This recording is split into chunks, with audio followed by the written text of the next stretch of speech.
Hello, everybody, and welcome to the entertainment headquarters and another special werewolf night.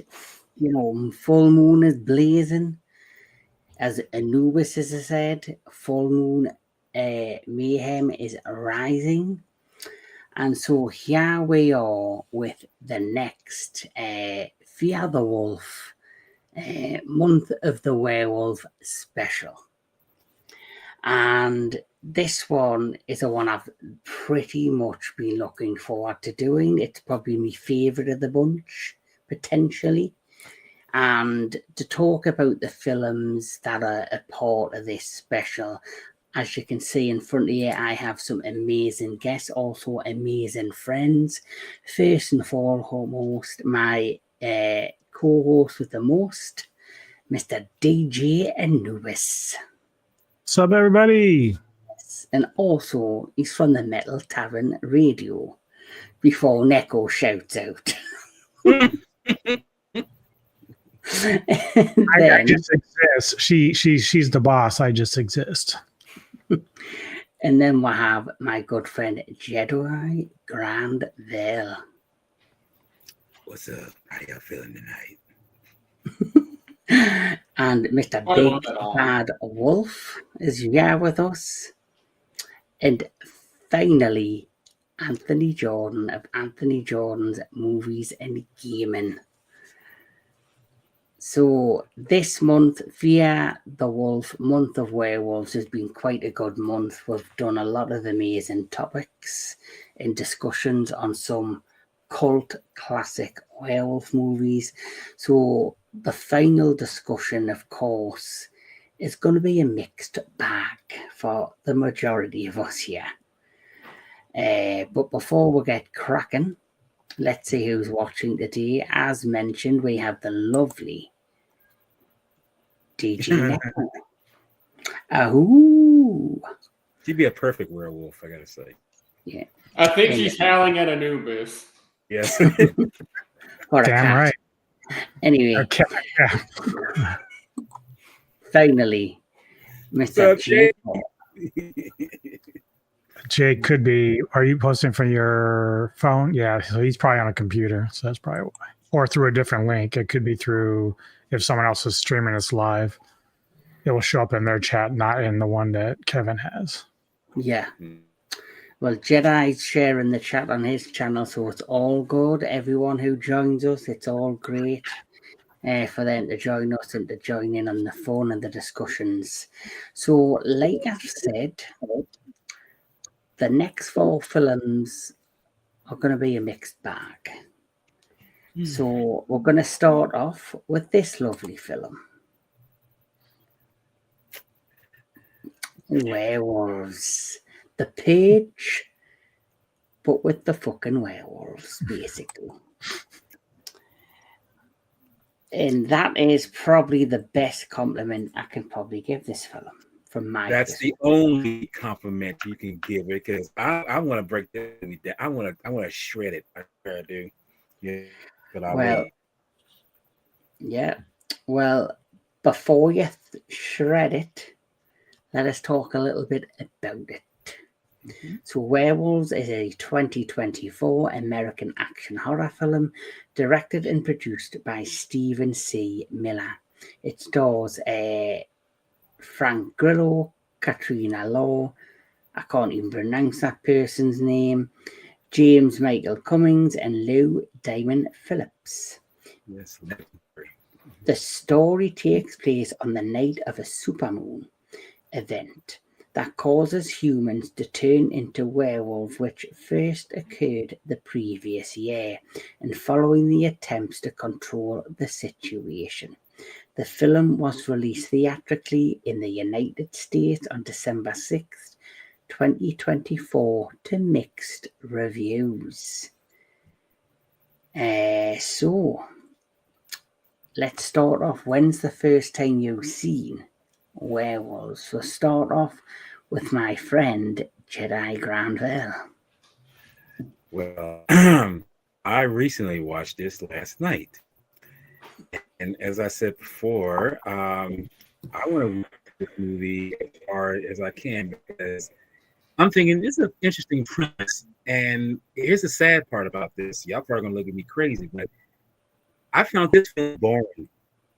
I found this film extremely boring. And you think, like, how is this boring? It's got werewolves, but you mentioned before, it's the same damn premise as The Purge, a better fucking film. I did not care for this movie. This movie drugged on, and then the people in here are so fucking stupid. I mean, I'm like, oh my God, dude.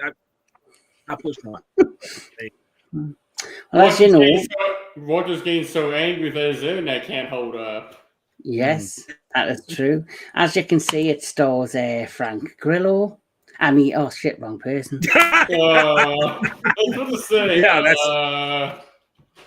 I mean, he does have a good workout routine in this. Frank Grillo. Yeah.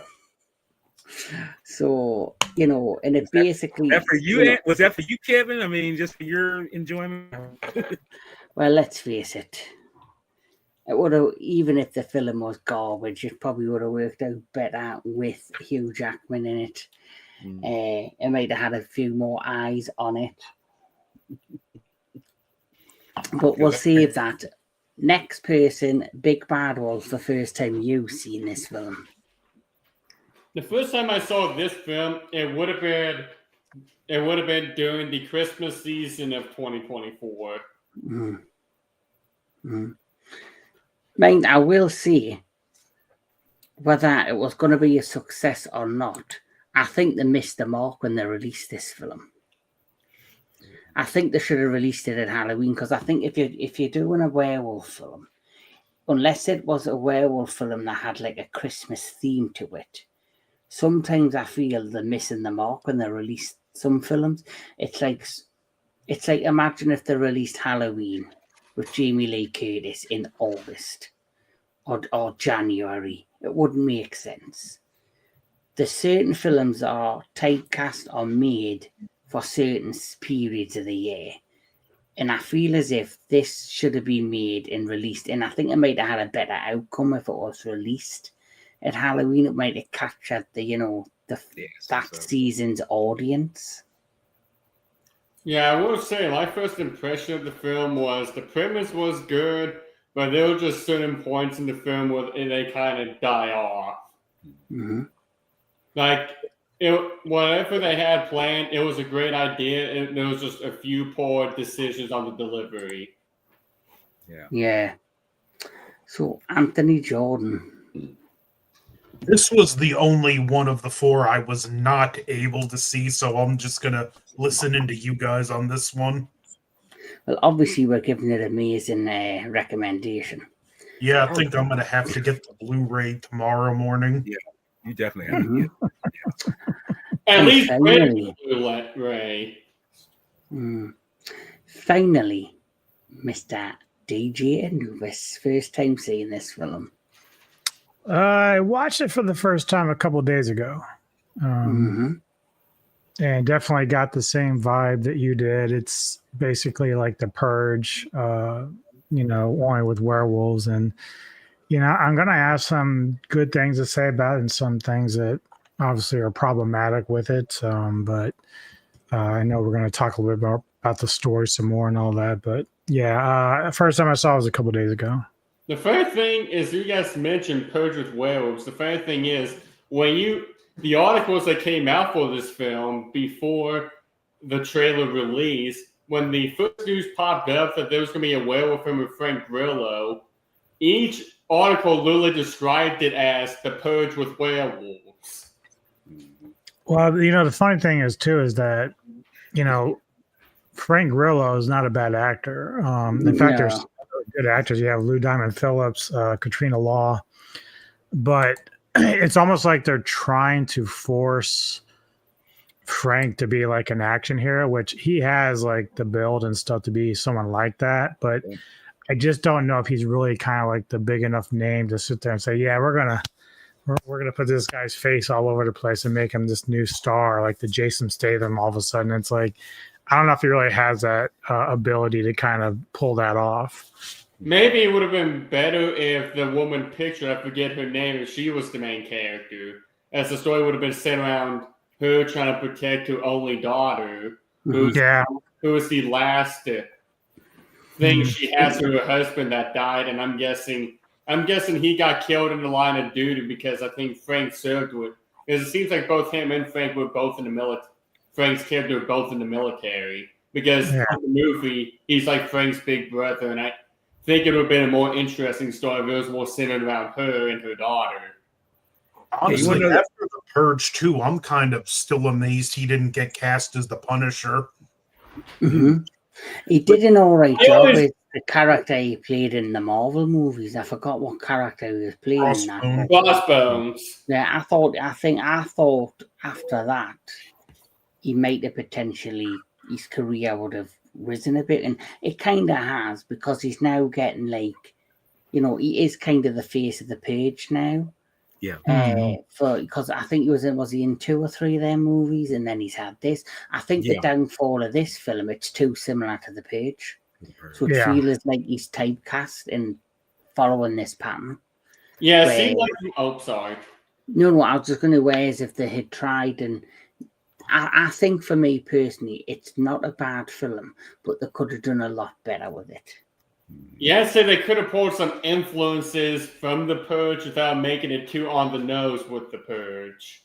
Yes, I think that was. I think I get the idea. I think they probably casted him first, and that when they cast him upon writing the film, they probably went, you know what? He was in the Purge films. Let's make a film like that because people will recognize that and make connections. When instead they could be like, hey, let's pull some influences from the series he's best known for, but also pull influences from other really good werewolf films and maybe from a couple other horror flicks, and let's try to make something unique and good. But instead they went, okay, let's just go with the Purge, but eliminate all the people and just make them werewolves. So obviously the film starts out with Wesley Marshall. He's a former US Marine turned molecular biologist, and obviously the year prior was the first kind of supermoon, and the supermoon had this effect on certain human beings where it would transform them into werewolves, which is quite interesting because it makes you think, is there something that's happened many years ago, like centuries ago, with men and wolves, that it's put something in their DNA to make this happen? And the moon itself the supermoon has kind of mutated those cells. It makes you think, was there a werewolf sort of outbreak or something in the past that led to this? But it's never really explained other than the supermoon does something to human DNA and turns them into werewolves. So he obviously has to go to the lab. He's in the secure location. His daughter is kept, I think, with his ex-wife or partner. It's his brother's widow. It's his brother, so it's his niece, is kept in her house, and he basically has fortified the house to protect them. And he goes there, and obviously you meet Damon Lou Phillips's character, who's like there as well. And there's these people in random cages all around that are, kind of a bit loopy. They're like crazy. They're like ex-convicts or whatever. They're like off the map. And as they, preparing to like watch the moon rise and to maybe use this chemical or whatever to see if it has an effect on sunscreen or moon screen that they use. The moon screen to see if it has an effect on them. You've also got the wacky neighbor who's like a patriot and all this crap, who lives next door to the sister-in-law, and he's a bit of a weirdo. This dude, he's like, he's off the chain. He wants to hunt and kill werewolves. He's getting like a rush out of it, and then of course all hell breaks loose. Basically, the moon rises. They use the moon's spray on the people in the cage. They think it's initially worked, and they're kind of like they move back security in a bit of a way, thinking, right, we can relax a bit. But then all of a sudden you start to see the people in the cages kind of conjoined and the facial expressions change to the point where they eventually start to transform into the werewolves and all hell breaks loose. And as soon as that happens, they break out the cages, the compound suddenly invaded. Damon Lou Phillips' character is then bitten. He suddenly starts to conjoin and basically turn into a werewolf himself. And before you know it, the whole experiment has failed. The other thing that's interesting about this is that, and I don't know if anyone else got the same feeling, is that on some level, between the scientists and just normal people, they like worried about this happening with the supermoon. But then there's like people that looked forward to it. So a couple of people in the cages were like actually like just excited to change. Like it was really kind of crazy. Yeah, he was like, it's like they were looking forward to it. Like they were really. It's like they're getting a buzz out of it. It's like a drug. It makes me think though. The previous year was the first supermoon, so some of the people in the cages, they've already had the experience. Yep. Yeah. So, from what I remember, 2 of them were spooked and were like, "No, I don't want to change. I don't want to change. Please let me out of here." Which I think those 2 had to been people that had to transform, or they never had. They're trying to test out the moon screen by doing it to people who haven't been turned yet to see if it can help. While also using it on someone who has turned to see if maybe that can prevent them from turning. And if I'm getting this right, there was never an explanation for what happened, was there? No, not at all. That's what, there's no mystery. There's no historical facts laid up with it. There's no know how mix it in with Romanian or tribal cultures. There's nothing of that. It's literally an event that's happened with the moon that's turned these people into werewolves. Yeah, it just says it at the very beginning of the film, and that's it. You never hear any more about it. Off the top of my head, here's something I can think of that could maybe add another layer to it. What if there was a virus developed and only a certain percentage of the population is susceptible to it, and this virus was just added to, I don't know, the water supply, and then just that the people are infected by drinking the water, and it's the supermoon that triggers something in the virus and turns them into the werewolves. That would have been a good catalyst for this film. I mean, give some kind of backstory at least to say that could lead to what is happening to these, because that to be honest with you, that's what I was thinking on the first hand, that's what was going on with some kind of virus, airborne virus or something in the water, as you mentioned, Anthony, that caused if they got bit by some feral animal. Then instead of getting rabies, it turned into lycanthropy.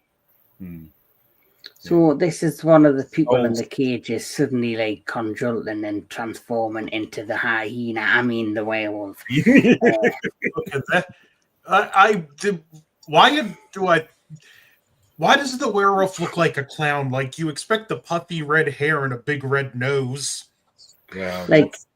That's kind of one of the things. I think that's mid-transformation right there. The transformation wasn't. No, it's not. Show the cover again of this film. Well, this is what I was going to get to. So before the film was even released, we had this. This is what we were promised. That is a badass fucking wolf. Now, right. Now, what we got was Smiley. And so what we got was Razor from... What we got was... Anthony... No, Anthony, that's what... Yeah, Anthony... What we got was Razor from TMNT 2. No, Anthony... The thing is, though, the rest of the suit looks great. The claws, the fur... And I'm like, how do you fuck up the face?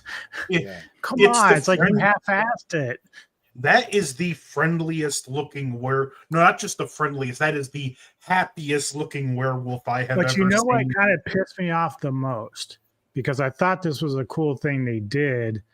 And it kind of reminds me, because I know Kevin is a big fan of the Planet of the Apes franchises. Mhm. The one dude, the neighbor with the fucking war paint, was actually on the werewolf. I thought that was fucking cool.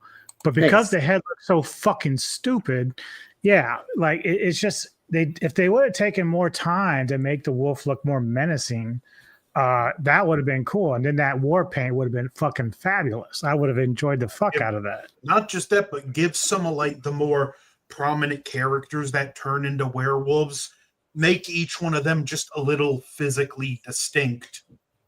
Yeah, they tried that a little bit because some of them had like, I think it goes back to what Wolf just said about like the game, like Razor and all stuff. Like, because one dude had like a leather jacket on as a wolf. I'm like, come on, no, don't go that literal, please. They had earrings, they had all these other things going on. I'm like, no, you fuck. Even if it's just something like whatever the person that turns into the werewolf, whatever their natural hair color is, that's what color the fur is. Yeah, that's what I was, yeah. That's actually something I actually have thought out for my werewolf design with the fur that's on him. Like it changes color depending on the hair color. Yeah, I mean the drapes got to match the carpeting some kind of way, you know. So that's But like you see, as the plot progresses, you've got these two that are trying to escape the lab to get home to his sister-in-law and the little girl. Quick question, and then at the same time, is there a plot to this? Well, it basically starts off as a werewolf movie and then becomes like a rescue movie. I'm gonna just tell me positive. Me positives. I do appreciate the tried suitmation, and they tried to do something different within the werewolf genre. It's definitely influenced, like you say, by The Purge. I think the cast all did a decent job. The only cast member that pissed me off was your neighbour. I think personally though, I wish they did this more like a Die Hard film, like Die Hard 1. So what I mean by that is there's this moon thing going on. Very nice if the lab was inside a giant skyscraper. And suddenly when people turn into werewolves, we've got these soldiers and scientists and general normal people confined claustrophobic in this tower block with werewolves running around it. Instead of terrorists, you've got werewolves. And I think they could have made that really creepy, really scary, and kind of toned it down a bit and really give it like the scare factor. Because when I first seen the trailer and I seen them in the lab and the people turning, I thought that's what it was going to be. It was going to be set in this one location, a laboratory with werewolves running around. But then it changed to now the werewolves are broke loose. You've obviously got people out in the wild, out living in the neighborhoods that can turn into werewolves anyway. So you'll have millions of werewolves anyway out on the streets. Which you don't see, but you know what's out there. And for me, the idea of being confined in this space, for me, in a laboratory with werewolves or a tower block, for me, is a more interesting story. But it didn't go that route. It went down the route of him and his colleague going over to his sister-in-law's house to save her and basically his niece, while they're now trying to defend themselves by the crazy fucking neighbor who's now converted into a werewolf.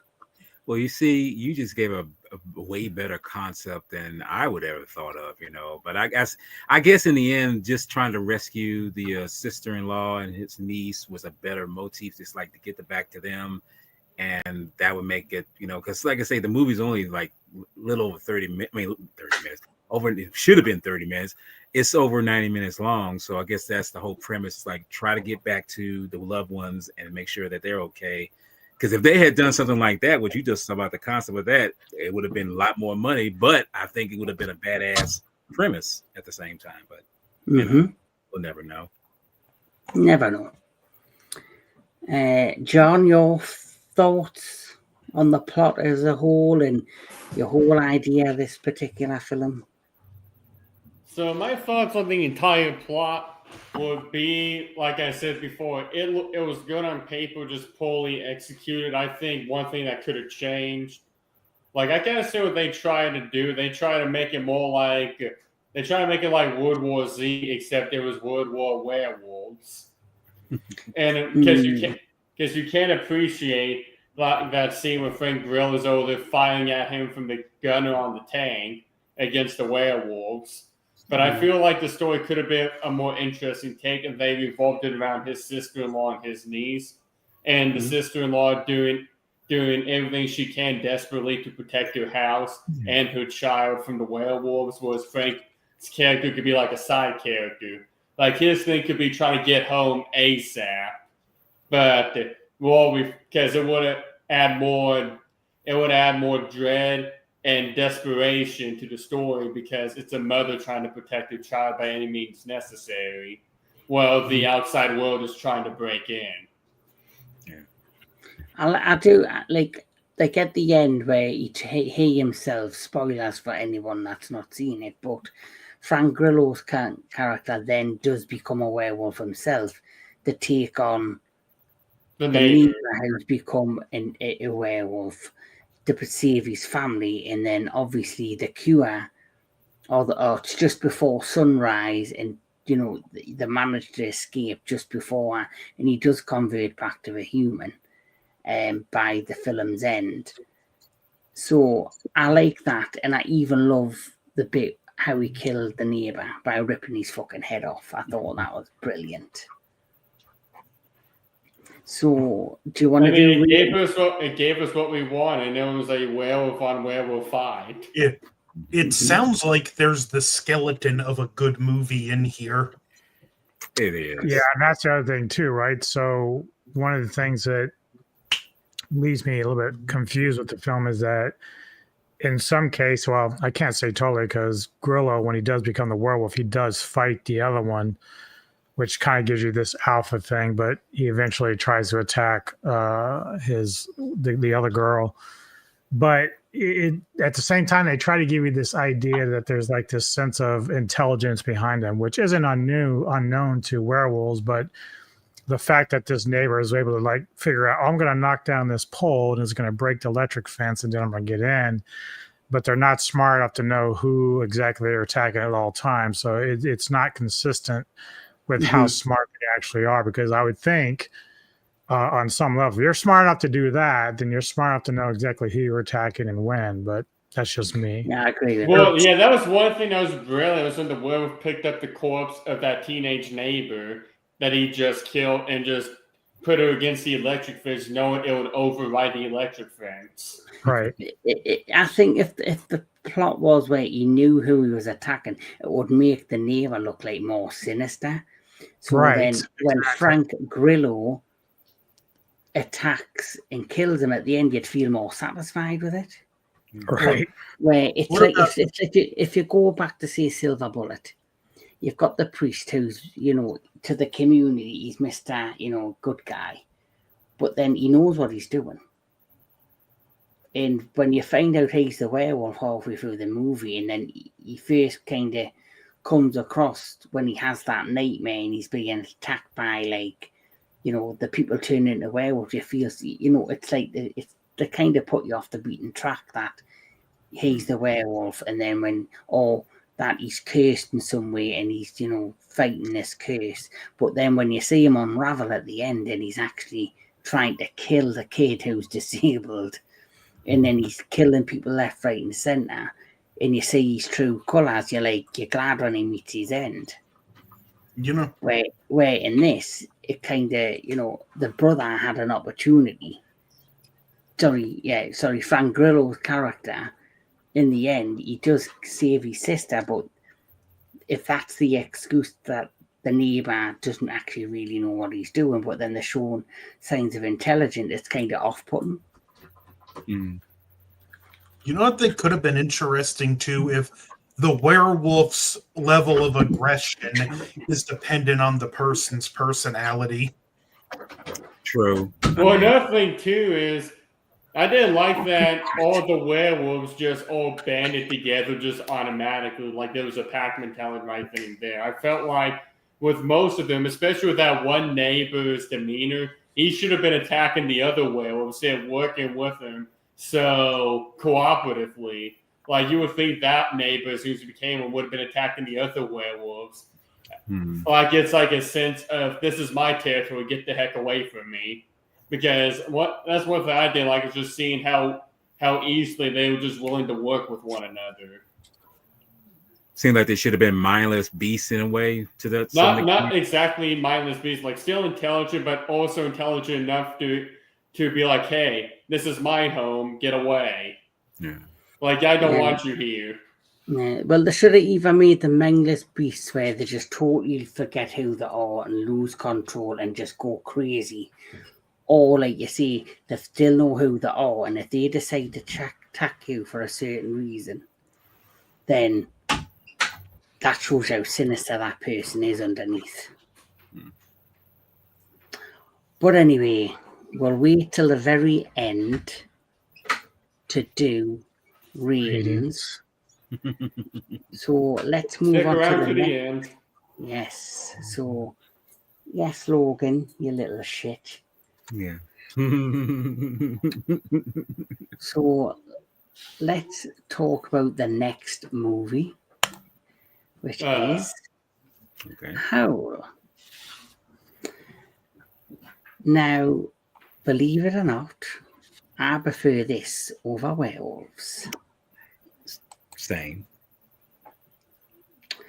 And I'm sorry to say, but British werewolf movies trump American werewolf movies. I wouldn't disagree with that. Because American Werewolf in London, Howl, you know, the recent 2010 The Wolfman remake, amazing. And the one right at the end of this conversation are the Boyos. So honestly, I don't know why it is. I think because England or just the European flavor has a better grasp on what werewolves are in terms of what their dynamic is. I mean, true enough, we in America have done something, but I feel like y'all have a better grasp at it for some reason. Maybe that's just my opinion, how I look at it, but that's beside the point. I'm just saying. I mean, you really think about it. I mean, think that Anubis has another opinion. Okay, well, get it. Well, you're not entirely wrong. I mean, there's quite a few British werewolf movies that are great. You're not wrong. I'm not sure I'm putting this one in that same category, but certainly they have a knack for doing some very good films and some that I really love. So, So let's get cracking. Howl is a 2015 British horror film directed by Paul Hyatt, starring Ed Speleers, Sean Pertwee, Holly Weston, Shauna MacDonald, Elliot Cohen, Rosie Day, Calvin Dean, Duncan Preston, and Ross Mullen. And basically, the plot of this movie is that the character played by Spedden, he works for Alpha Track. He's like an Alpha. It's called Alpha Track, which is a made-up fictional train company here in the UK, and he's a train guard. And basically, what happens is he's wanting to progress in his career. He's wanting to move forward, become a supervisor or whatever it is. He's just a general day-to-day bloke who's basically trying to make his way in the world. And, he's trying to basically progress in his life so he can better his life. And, he finishes like a long shift at work, and he basically, he gets fucked over for the position that he's after. And the smarmy arsehole who is his supervisor, who clearly doesn't like him, is like, right, if you do the late shift, it might help you progress and get that job you want if you show your willingness in to make sacrifices or do overtime. And basically, he's shattered. He doesn't really want to do it, but after what's happened and what's been said to him, he chooses to do basically the twilight shift, which is the worst shift going, which is where you work through the night into day shift. Because in London, I will say this, not all national rails in the UK travel all the way through the night. There's maybe one or two trains travel up and down the country through the night. But in London, train services are virtually 24/7 because it's the capital. Like here where I am in Newcastle, we have a train service that starts at 5 a.m. in the morning and ends at 11:30 p.m. So then you have no train service till the following 5 p.m. I'm guessing the bigger the city, the more production in terms of the running time. I'm guessing. Yeah, well, the capital is 24 hours in London. So basically, this guy's doing the twilight shift on the train as he's looking for tickets. He's also been told by his boss, "You're too nice. You need to toughen up and not be as nice." So he decides to go on the train, and as he's going around checking for tickets, he finds a particular lady who's finished a long day at work. She misplaces her ticket. He finds her. She goes, "Oh, you got at your job, aren't you?" She's like quite, sarcastic with him. He bumps into a spoilt teenager who's constantly on her phone. He bumps into this lovely old couple. He bumps into this businessman. He bumps into a completely, utterly arsehole of a bum, this overweight guy he's a typical British slob, basically. And, as the train's progressing, suddenly something happens and it halts on the tracks in the middle of the woodlands. So they've came out of London, out of the main city, and now head in the woodlands, heading towards the coastline. And obviously everyone's in a panic. Everyone's worried. Shit's going down. Mm-hmm. And slowly throughout the course of the plot, when, the driver of the train decides to go check what the hell's going on, he's suddenly attacked by this what we think is an unknown animal. But then it turns out to be a werewolf or a wolf man, however you'd like to look at it. Well, it looks like Smeagol and an orc fucked each other. Well, the thing about it is like one of them's a female, and I think two of them are male, if I'm not mistaken. What is it, Neko said? There's a lead. Like Jamaicans. Jamaica's watching this live stream right now. You may want to turn back. Yeah, right. Does this look like a Jamaican to you, Neko? Ari. Yeah. All right, man. How do I do it? Does this look like reggae to you? Well, if I woke up next to that, I go, "Fuck me, who fucked who?" Right.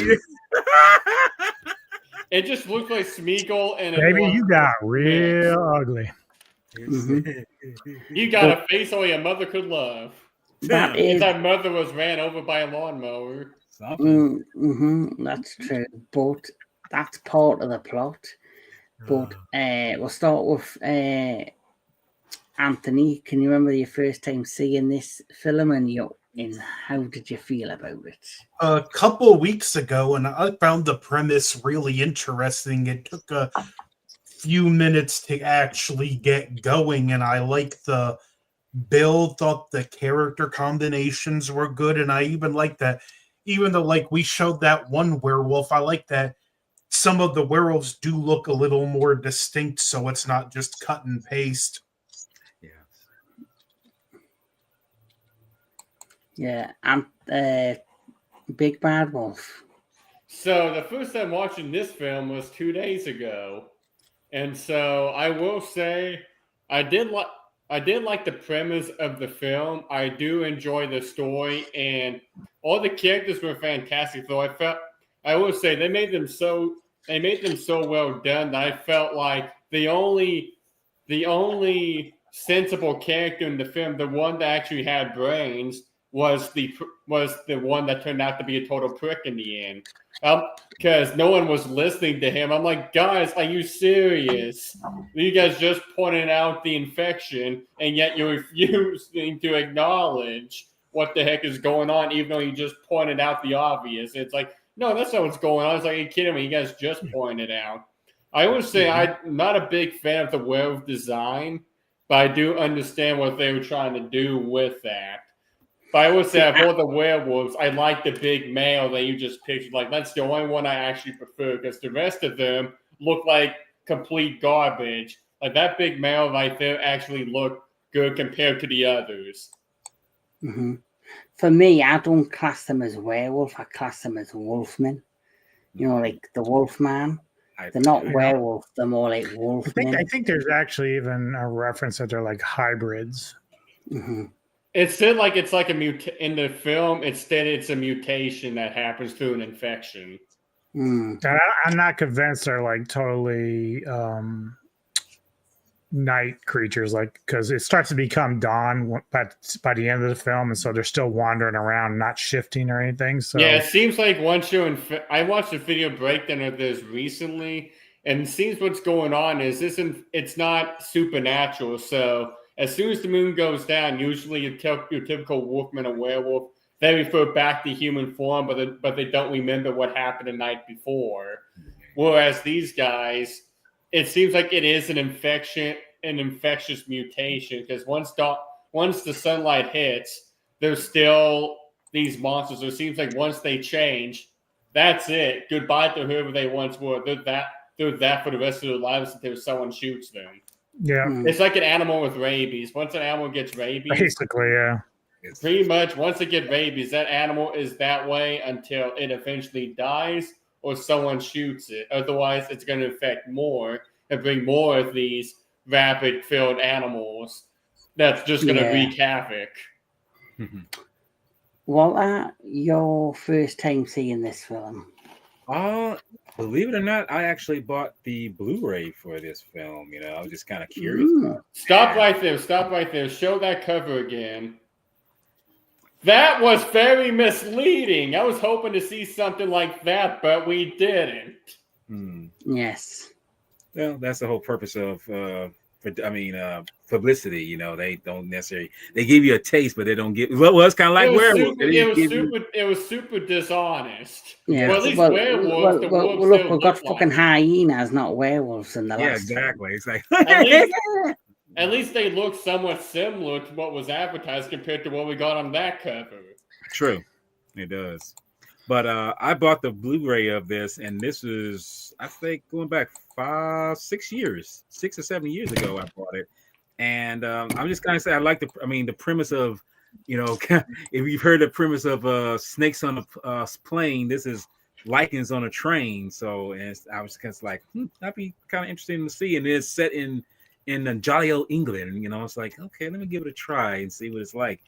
And surprisingly, I actually appreciate it for it, because it's a good premise. You know, I mean, it's not hella bad. You know, it's actually pretty decent. You know, I mean, it's hell of a lot better than what we just talked about. The previous film we just talked about. You know, way better than that. And no, I thought it was really entertaining. To tell you the truth. Well, here's a question for people: is it as bad as Howling 7? No. Well, I can't say anything about that because I haven't seen Howling 7. But the way y'all talked about it, dude, please take the time, go check it out. It's on Tubi. Please, just watch out for your gumbo. Just watch out for your gumbo. There could be dirt in it. Chili. No. I know it's chili, but I have to make it relate to water.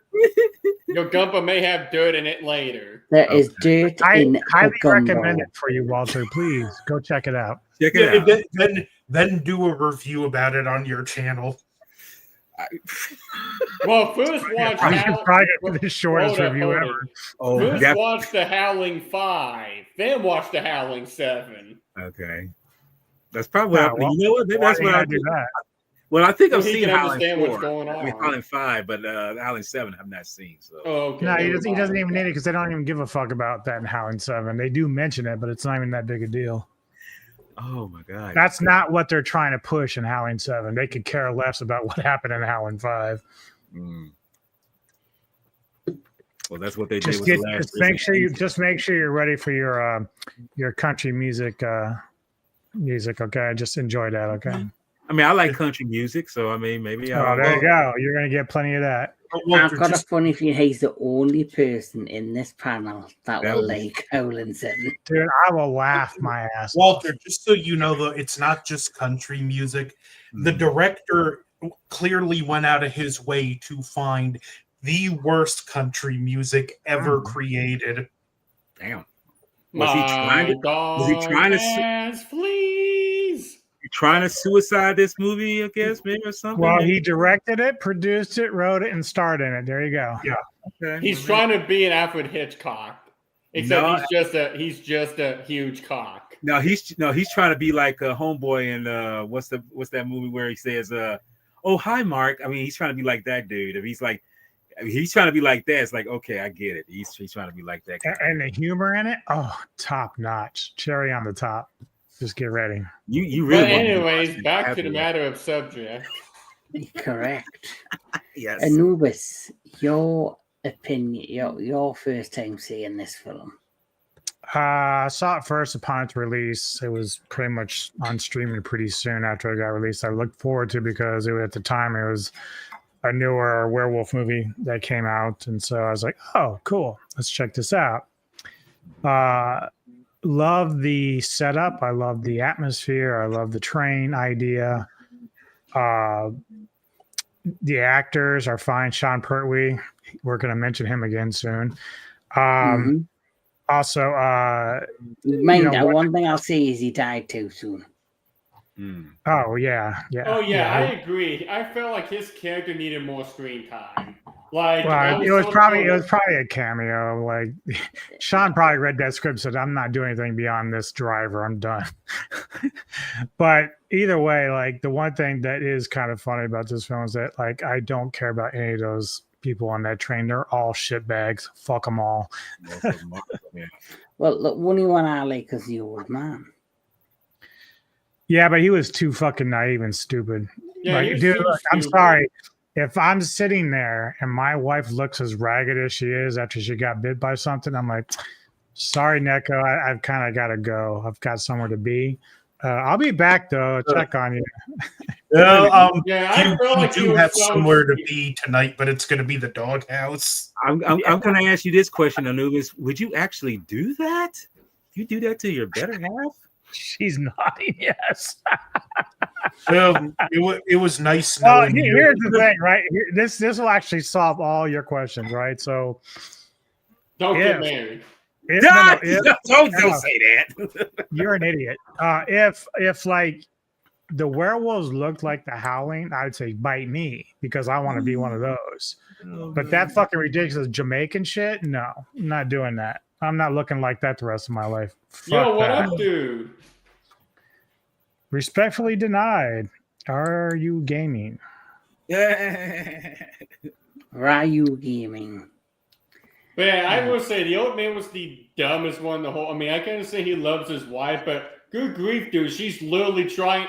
As soon as she was getting fully turned, it looked like a freaking ghoulish vampire trying to kill him. Like, dude, what the heck are you doing? Like, he knocks out the guy who's trying to save his life. He's like, no, that's my wife. Like, that's not your freaking wife anymore. She's literally trying to kill you. She looked like a drug. She looked like a drug addict. She looked like a junkie for real, man. She looked like a ghoulish vampire. Yeah. Yes, she did. You know? Dude. One thing I will say is as the plot progressed and there were different people trying to like find ways to either help or, you have the Indian guy with the glasses, the Indian geek guy. He was my favourite character, and the way he went out, you heard the girl who was dragged out the window. Yeah. And, the other guy was doing the fuel, trying to connect the wires. and he heard her shout and scream. He went out, and then she was in the tree. And Yeah. there's just werewolves feeding on her That was body. a pretty good scene. I loved that scene. And then he was surrounded by werewolves and killed. So for me, this film, it's not the greatest of werewolf film, but it does have flashes of good moments.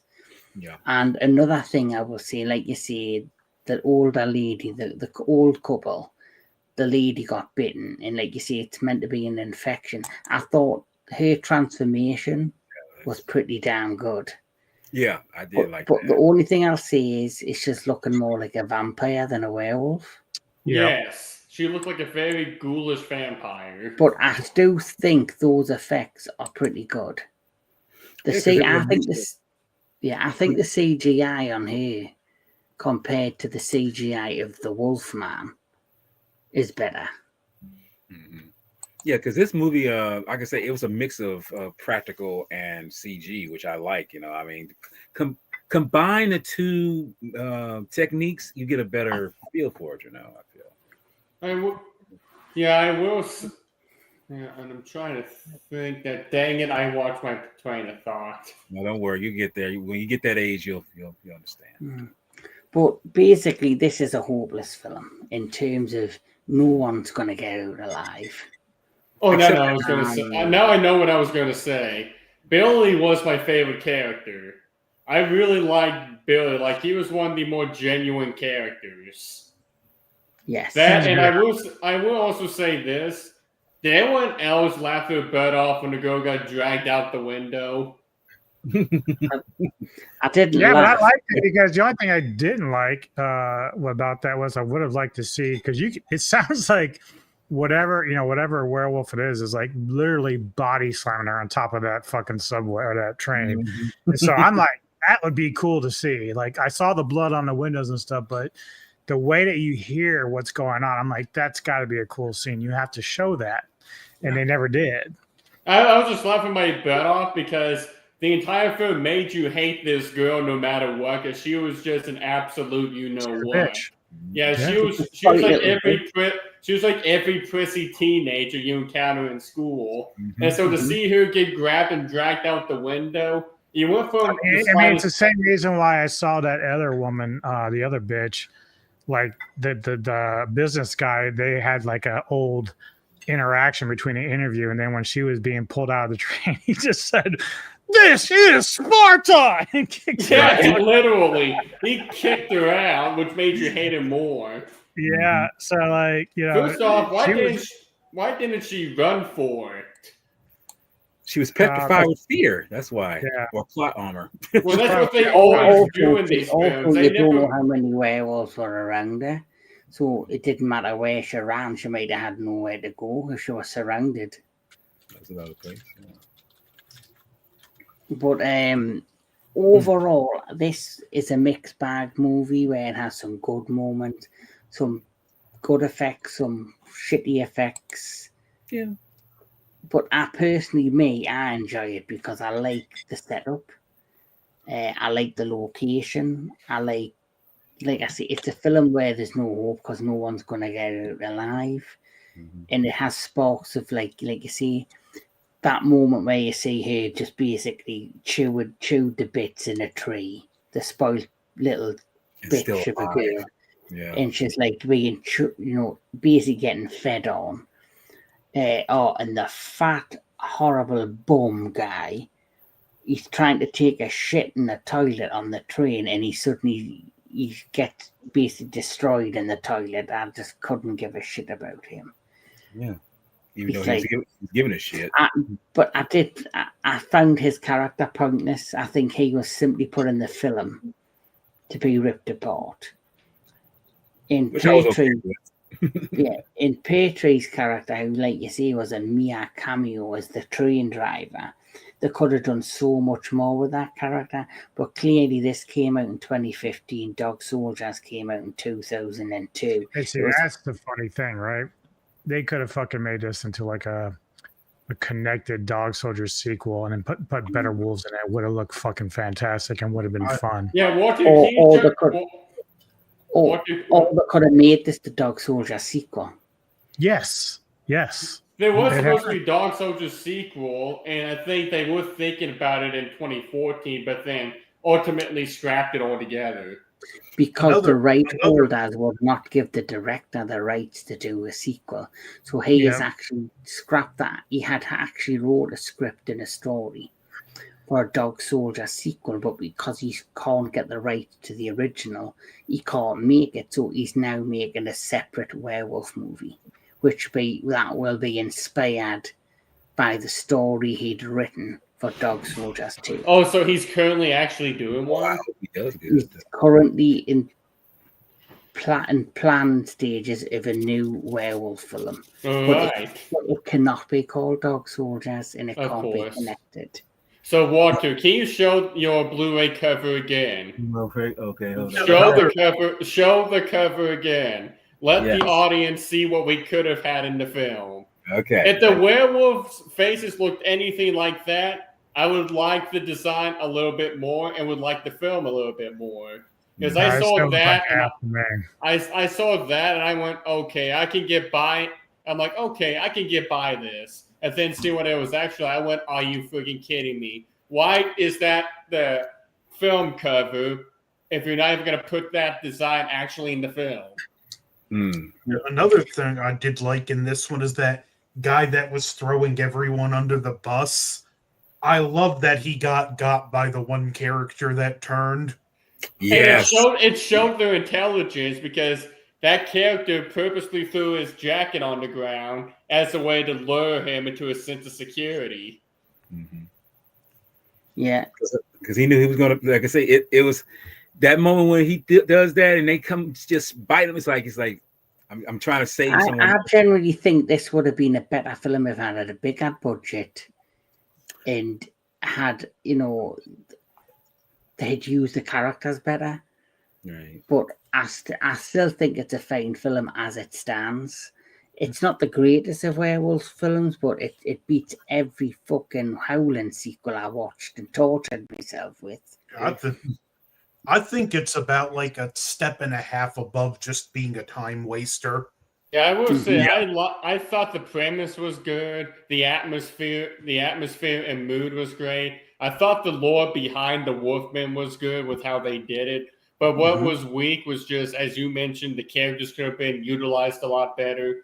And the werewolf design and appearance could have been so much better. Again, if it was anything like the cover, I would have liked them a bit more. Because as soon as I saw the cover, I went, okay, I could be sold behind that. And then saw that. I'm like, okay, what the heck, guys? They could have made it more threatening, more claustrophobic. They could have basically made it like Train to Busan, but with werewolves on it. Yes. In a way it was, but I mean, but then imagine this though, making it the Dog Soldier sequel with elements of Train to Busan in it. It would have been fucking out of this world. Well, just to add a little side note here, the people who did the effects on this did the effects for The Descent, who, by the way, was directed by the guy who directed Dog Soldier. Rob Marshall. Yes.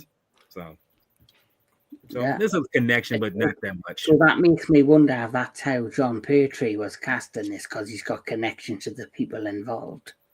And I think as well, after the success of Dog Soldiers becoming a cult classic and him being attached to that film, I think Pertwee, they went, right, we need a familiar name. So we'll get Pertwee, who's connected to Dog Soldier, to do a cameo, and it may pique interest to watch our movie, which is clearly what they were aiming for, and in many ways it's worked. But I do think his character was wasted. Yeah, maybe, as you mentioned, you said maybe they had a bigger budget, they could improve the CGI and so much other stuff. I mean, that's why he was in that film for as long as he was because the budget couldn't afford him to be in there any longer. Since he's a pretty well-known character, since he's a pretty stable actor. Yeah, and he's a well-known British name. Like, he's a household name. Yes. Yeah. And to be honest, the guy who plays the old man, he's a well-known British. I was gonna say, wasn't he a well-known actor? Well, he's not known in film. He's majority a television actor. But I think he's. Yeah, I was gonna say, wasn't he pretty popular? Or he's very popular. Like, he starred in the soap opera Emmerdale in the UK, which is one of the biggest. You have Days of Your Lives, where you've got EastEnders, Coronation Street, Emmerdale. He's massive in Emmerdale, and he's also appeared in loads of dramas in well-known, one-off specials.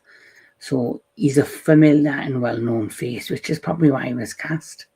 Yeah, because I mean, not everybody has to be in film to be actually well known, and even if they're overseas, I can tell that some of them are well known because I watch and whatever, and I was like, I know that actor, I know this actor, so it's like, yeah. Well, let's get to the good stuff. Oh, yes. The next film on my list, of course, is this one. Yes. Oh my God. Late Phases. Oh, So- look, another image that lies. Right? I know. Anubis, hang on. We'll get to that in a minute because I have Oh my my thoughts about God. that as well. I have my thoughts about that as well. So, Late Phases is a 2014 horror drama film by director Adrian Garcia Bogliano and his first feature film in the English language. The film had its world premiere on March the 9th, 2014 at South by Southwest and stars Nick D'Amici as a blind war veteran who becomes the victim of a werewolf attack. Now, this has become probably one of my favourite werewolf films just because of him.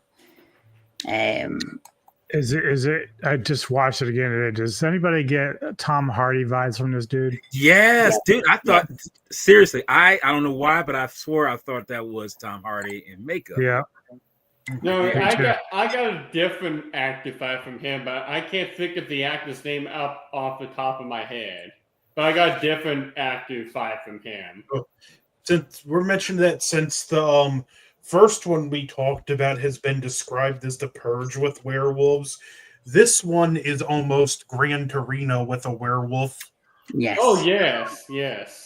Actually, yeah, that plus I was going to say this one reminds me a little bit of Silver Bullet plus Bad Moon because of the dog at the beginning. So I was that's actually thinking it was going to be more like Bad Moon at first. Yeah, I got a lot of Silver Bullet vibes from this film. I felt that too. That's what I think, Silver Bullet. So Yeah. we'll start with Walter Ross, your first time seeing Well, Late Phases. yeah. Well, I saw this one along with we won't mention that one again. Yesterday, and I can understand why you chose it because it's actually it's a damn good film. It's actually a damn good film. I'm like, okay, where's the werewolf premise going to come into this? And it's like it's a very slow burn, and I like it for that. So from what I was watching, I was like, okay, Mr. Ginger Man actually picked a good one here. So I commend you for that. Thank you, Damn. sir. saying you actually picked a good one. Actually, All your other it's ones kind of suck. insulting. I didn't make it. I didn't. That's like a backhanded compliment. Yeah, right that's Yeah, almost Walter, like it's almost like Right, Walter. oh, that's cold. What kind of backhanded compliment was that? It's like Walter was telling him, "God bless your soul." Oh God, that it just came out wrong. Sorry. You're That's all what he good. said. We're just having fun. Oh God. Not the But first anyway, time something came out wrong. I forgive you, Walter, my brother. I love you, my brother. But anyway, don't do it again. I did. Right. You heard the gingerbread man. Don't do it again. Gingerbread. Okay. No. So, John, So my first time watching this film was 3 days ago. I watched this on Wednesday as soon as I got back home from working out. I started on Monday, finished it on Wednesday because I went, I have to finish this.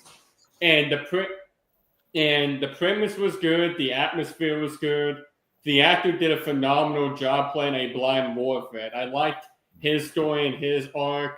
You could tell he was very you could tell like most of it, he was very guilt ridden by when he was at war. You could see he still had some PTSD from it.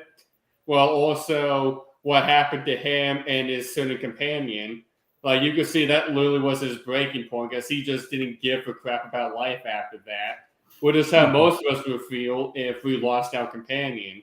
The story was great, and as we mentioned, there's so many silver bullet vibes. Like when I'm guessing it's a guy that helps out the priest, started freaking out. He felt guilty. He's like, "Oh my gosh, I need help," and you think he's praying and everything, but then he gives like the biggest 360 turn on the audience. You're like, "Oh crap, I didn't see that coming." Well, that's what I like about Silver Bullet. They give off this vibe. The priest, he's having these nightmares because he's worried about his congregation. He's worried about his community. And you see him, for the most part, telling people not to go out looking for the wolf and trying to protect people. But then it turns around, once it's revealed he is the werewolf, you see this dark, sinister side of him. Yeah, it's like what happened with this guy wasn't the priest, but it seems like he's a guy that helps out with the priest. At one point, when he realized, "Oh crap, I'm about to get got," he started getting very desperate and started going to other people, either killing them or turning them so he has companions to help him. Because he realized, "Oh crap, this guy means business. We cannot screw around with him." Which earlier, the funniest scene for me was when he whacked him over the head with a shovel. Which was also a great scene, as it showed, even though he's blind, he has really good situational awareness. Like it's almost an instinct for him. It's enhanced, yeah. Yeah, there's them modern horror films that come out with the guy. He's in Avatar. He plays the colonel, the villain colonel, but they brought out them films with him. Ike, the guy who plays Ike. Yeah, but the horror film he's in, he's blind, and people break into his God damn, what is it called? I was gonna say, but I'm trying to think. Like he is It's blind, actually very good film, but crazy. Yeah, they did a sequel. They did a sequel. There's two of them. Yeah. And basically, he's blind, and you're meant to feel sorry for him because he's the blind man. But these people, but he's actually the villain. He's like a psychopath who's blind. Don't breathe. Don't breathe. There you go. I've heard of that film. But this is like a similar thing where he's an ex-war vet who's blind, but because he's lost his sight, he's now got this ability to understand things around him better because he's using his training to help him. Except this, it's a little more grounded, where don't breathe, he might as well have been Daredevil. And what I like about this film is that you got an actor in here. You know who it is, but he's a guy who's from the last Starfire, which is like I didn't recognize him at first. Yes. Not that dude, but this other dude that pretended to be the dude. Now he's the one that's working with the priest, and I was like, not that dude. That's the priest. That's the priest, but the other guy. And then you've got the guy who is revealed to be the one. Yes. I didn't realize that was until I really looked at him. I was like, "Oh, that's the guy from the last Starfighter, Lance Guest." I was like, "Oh shit," you know. So another great thing, the main actor is how well he portrayed being blind. Yeah. But the plot as it goes, he basically he's a blind veteran, and he's moving into this, retirement community with his loyal dog. At first, he's a bit standoffish. There's 3 women that are kind of trying to get to know him, and he's kind of rude to them. But one of them, he kind of takes a liking to. Obviously, one night she's like doing that, just going to her bed, just sorting herself out in her room when her apartment is invaded by the Yeti. The werewolf. You might as well say the Yeti. Yeah. No, it's a mutated gremlin. And this is what It's actually a mutated. It's actually a were Shih Tzu, is what it is. No, it's a were Chihuahua. I mean, what kind of face is I that? have a were-hairless chihuahua. Well, can I tell you something? This is what confuses me. So I got these behind the scene photos. So this is it getting created. Mm-hmm. Okay. I showed that to my friend Ice Redbeard. But it but on screen it looks nothing like that. Some of it does. Well, here's the funny thing. So when I told this to my friend Redbeard, I'm like, it's a good film, but wait till you see the werewolf design. He looked at me, he said, what the heck is this? Like maybe it's just the lighting, because maybe the lighting's too dark in areas where it didn't display like the features as well as they could have.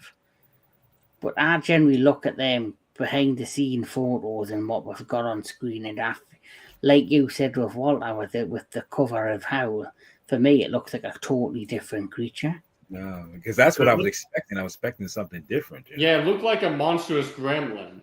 Let's be compared to the other Howling films. This is Rick Baker work. Yes, but you cannot hats off to the creator though, because I will respect everybody for who works on any film, because you're taking your time out to try to create something that's entertaining. Actually, now that I look at this behind the scenes, it looks like a mutated rat. Yeah, it's like it's like a killer shrew. It's like the killer shrew.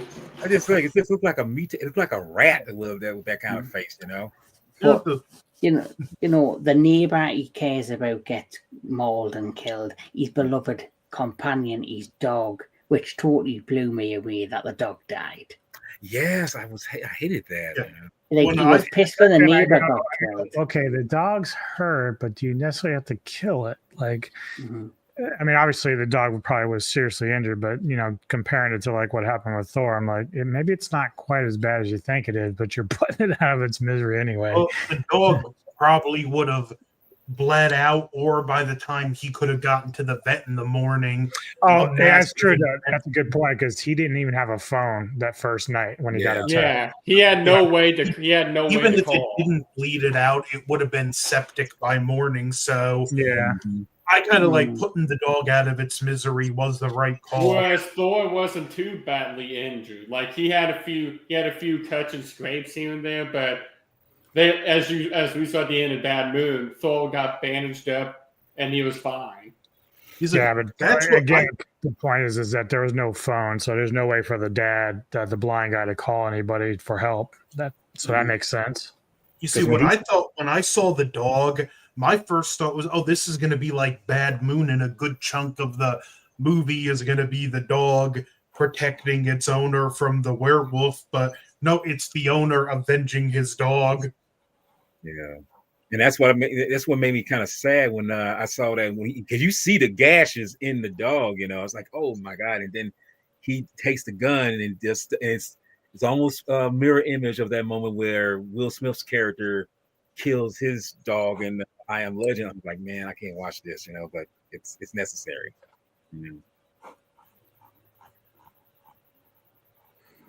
Yeah, but it once the dog, he has to put the dog down. That is when he goes into die horror. Like, right, you fuck with me neighbor, mauled her. I can live with that, but fuck with me dog. It's on, bitch. Yeah. He turned into John Wick. Yes. There you go. Yes. Well, I just want to say this real quick. Like, I saw this when it first came out because a lot of people were praising it, like overly praising it, like a lot. So my initial viewing of it, I was like, I don't get it. I don't see what everyone's saying so great about this. I watched it again today, and I have a little bit better feel about it. I still don't think it's quite as great as everybody wants to make it be, but the story is very strong. I really like the story, and I like the fact that he's very close to that dog. He even after the vet, he's like, I'm taking it home. I'm going to bury it. He buys this big ass fucking headstone that he's going to put next to it. So I thought that was cool. Like, that's kind of like him saying, and that's that total Gran Torino moment that Anthony's talking about. He's placing value on this dog more than his family, even though he does love his son and everything. He's just putting more value on that dog because how much that dog meant to him in his life. And does anyone get some kind of like Home Alone vibes for what he does in this film a little bit? I mean, it's not. I mean, it's not so much like it, but it's you got to kind of. Yeah, because near the end he starts setting traps for each of the werewolves. Yeah. Mm-hmm. The thing I like though as well, like what I've said, one element I love about werewolf films is if you're not told who the werewolf is straight away, it's trying to guess who it is. And like you see, I thought that like probably the majority who watched this when he's sitting next to the priest, I'm thinking they're doing a silver bullet. Yeah, it's going to be the priest. Homage. Or it's going to be. I thought it was going to be the priest. Did I think it was going to be one of that guy, the nice guy? I had an inkling it was, but then I thought, well, there were 3 women he was after, and because of the shape of the werewolf looking feminine to me. Well, see, it's funny you bring that up because I swear I'm thinking that myself. I was thinking, could it be some of the women that lived in the? Yeah, when that's what I thought at first. When I seen this and I looked at the werewolf and this photo, like when I watched it, I'm thinking, is it one of the other women that's jealous because he's now staying having a liking for her? Right. And they're thrown off the beaten path by making it the priest or this nice guy. But it turned out obviously to be the other guy. Yeah, I thought it was. I thought at one point though, like, so there's that moment they're on the shuttle and the 3 women are like, you know, pretty much bad mouthing the blind guy, saying that we think he's violent and dangerous. Obviously the guy that ends up being like our bad dude, you know, he's looking at him, says, to me, it was kind of like, I thought they were going to use him as like, oh, these girls are bitches, I'm going to kill them anyway. Like, I thought that's kind of like what the train of thought was, but it didn't really go there. He does visit them, but for a whole different reason. Yeah. I thought it was going to be one of the women that. I thought it was going to be one of the women or the women that greeted him when he first moved in, because that seemed like the more reasonable explanation. Because of how he was with them at first, like, we don't like this guy. We're going to kill him when the full moon comes. But then maybe they changed it to be the guy because they thought, right, everyone's going to guess it's one of the women. Probably. But that's another idea I had. Like, imagine instead of a coven of witches, a coven of female werewolves that they like sacrifice a guy and eat him. Kind of like what happened in Trick or Treat. Yeah. Yes. Oh, did y'all know that one of the women was Ginger? Yeah. Yeah, Mm-hmm. I feel you might know it was, yes. Mm-hmm. I noticed Ginger to Ginger, I knew. Yeah. Well, well, I'm talking about Ginger from Gilligan's Island. Yeah, I knew. I knew what you were talking about. Okay, I was making sure. But, only certain ones would actually know who that is. So yeah. But in the end, this was quite enjoyable. No, it was. Yeah, I would say it was pretty. The ending was pretty sad. I almost teared up quite a bit just because it made me think of my grandfather. But how the werewolf went down and the plot and how, you know, what happened and. Well, he sends that message to his son, pretty much saying, "I'm sorry I wasn't the dad I could have been for you." And he's explained that when the son was born, it was literally the happiest day of his life. And he's sorry he couldn't be the father that he needed him to be growing up. Because his blindness was affected. Well, it wasn't just that, but it was just what war did to him. PTSD. Yeah. Like I say, he's revenged the death of his dog and his neighbour. And I think the whole werewolf caper was in him being able to defeat that. Yeah. In many ways, it was him trying to overcome his PTSD. And it was also him, because you don't know the backstory of how well he did it in the war. Was he considered, yes, I know he's left and he's got medals and all that, but was he considered somebody respectable, or was he considered somebody that, you know, or was he loose cannon? Yes, or was he loose cannon? In the fact he has this kind of, you know, distant relationship with his son, you never know. And maybe in his way, him doing this and freeing the world of a werewolf is him giving back if he's done wrong, and him also like trying to do something good. And like you see that the message he leaves his son, and then when his son obviously he takes the pills and that, it is quite emotional. It's not something you expect to be the ending of a werewolf film. But I'm glad that it does have that underlining story there, because it lets you know it's like, okay, it's a werewolf film, but there's something more, enduring in it. I'm glad. Like, it made you to remind us, like, hey, it is a werewolf film, but we all still focus on this character. Yes. We haven't forgot his story. Exactly. Mm-hmm. That's why I think this is different. And yes, I know I understand Anubis is the point where is it overhyped or it's not the film people expect it to be, but I can see why it is popular because of the story and the connecting factors of like PTSD, the army. It's very similar to Silver Bullet, veterans, and out of a lot of modern or well-known werewolf films, for me, this is quite high up there with them, just in terms of story for me. Yeah, I appreciate so it. Final thoughts, Jedi. As I mentioned before to you, you did pick a good one for this, and I appreciate that. I should have said my piece better than what I said, but no, this.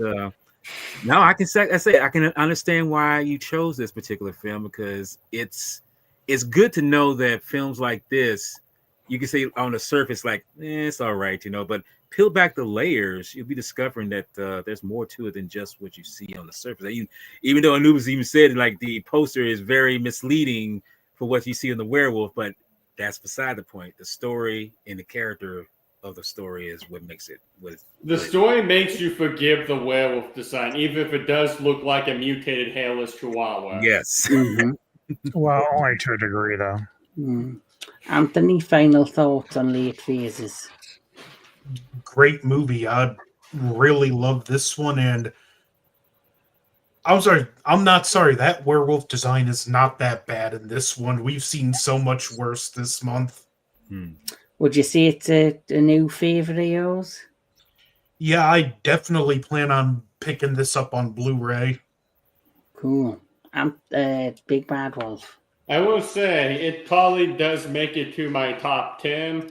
It was definitely a different take with having a blind man being the main character, which worked very well because, like Anthony said earlier during the week, it made you really worry for his safety because he lost that safety jacket when the dog died, because that dog was his only sense of safety.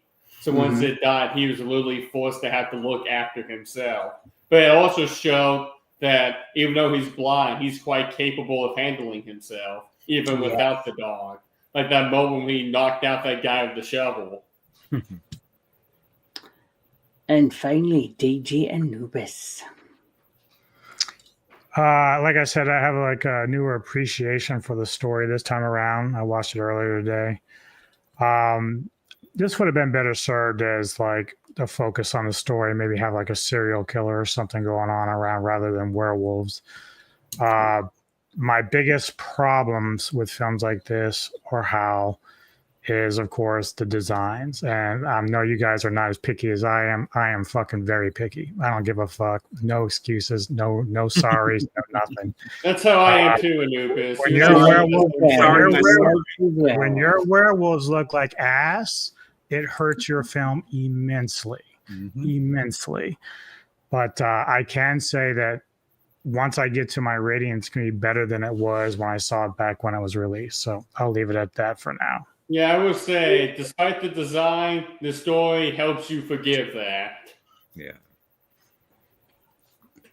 So, one of the worst of the bunch. I mean, the best of the bunch. Someone kick out the host. Well, I know the way you fools were going. You might hate this film. Who knows? Yeah, right. So, here we go. We're on to the cult classic, and I fucking love this poster. One of the best werewolf posters Yes, right. ever made, in my opinion. We're on to Dog Soldiers. So, let's get cracking and talk about it. So, Dog Soldiers is a 2002 British, hear that? British Yes, British.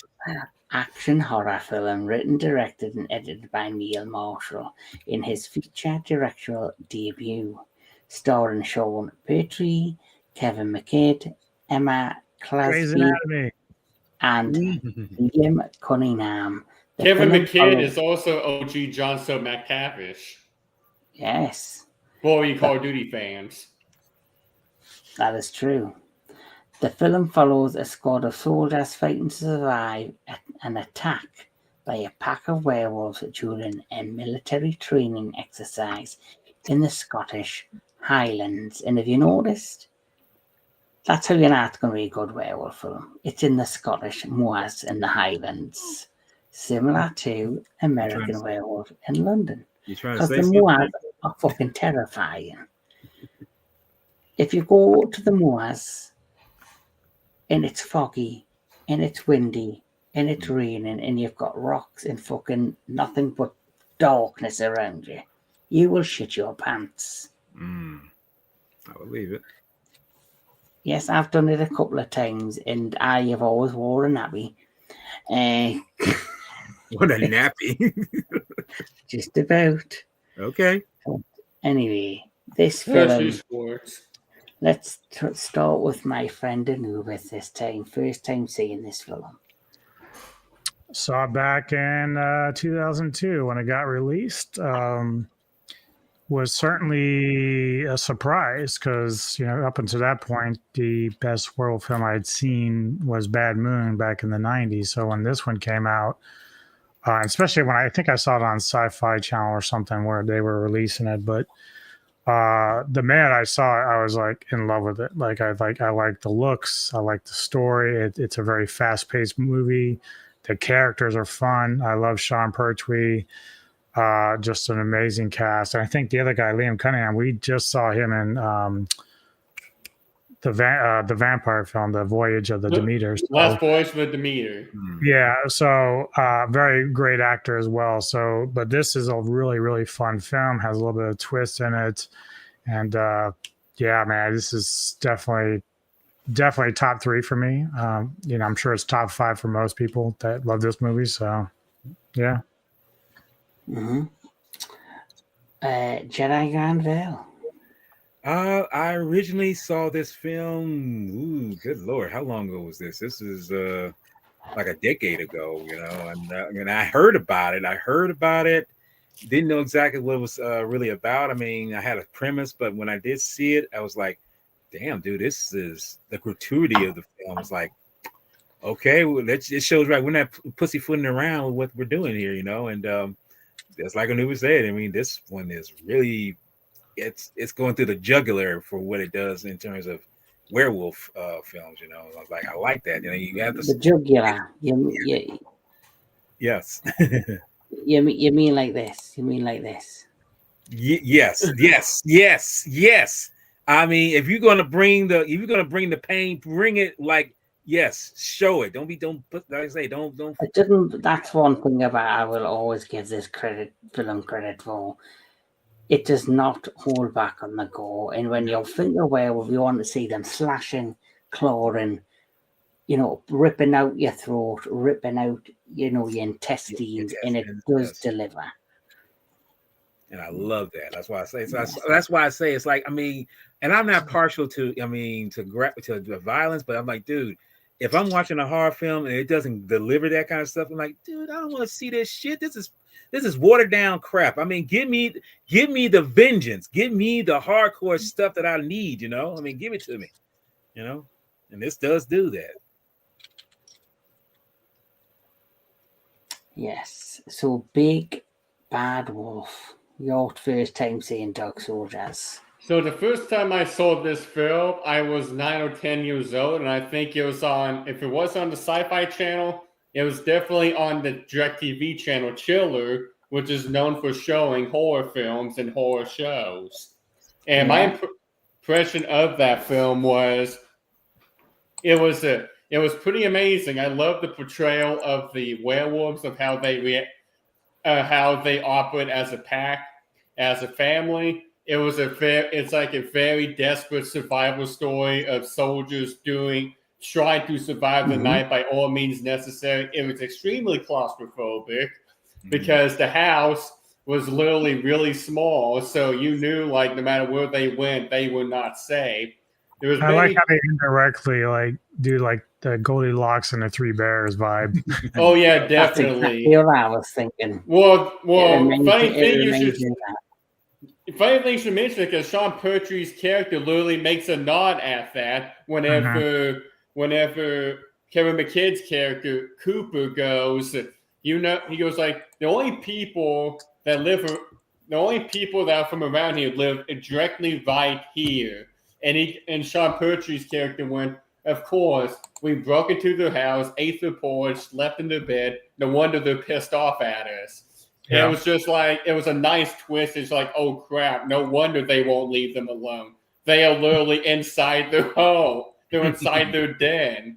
And there was some other plot twists in there that just made the story so much better, with 2 or 3 jokes that's just like a nice little cherry on top. But like Kevin and Jedi mentioned, it does not hold back on the gore. I think one of the funniest moments is when Joe goes in to start up the vehicle, the headlights turn on, and you see the werewolf just slowly chewing into Terry, and then he just rips off his head and throws it like a soccer ball. Yeah. That's like Terry's trying to ask for help, and the werewolf just goes, nope, just tears off the head and then throws it at him as a way to say, ha, I got your friend. Nice. Good luck trying to save him. He's dead now. Yeah, he's done. He's dead, son. Anthony, first time seeing this film. A couple years ago, I remember really liking it.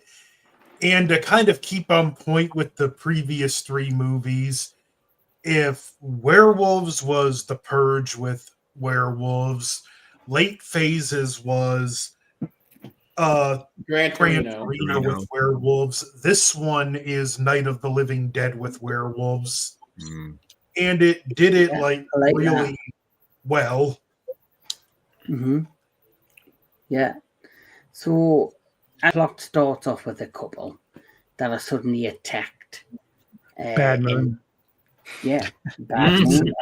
But it's not as horny or sexy. And they are killed, boom, by these unknown entities. The next thing you know, you've got these soldiers who are like out on a training assignment. Well, you first see the other soldiers, who are out, and you don't know what happened to them. You just know some shit goes down, and then these other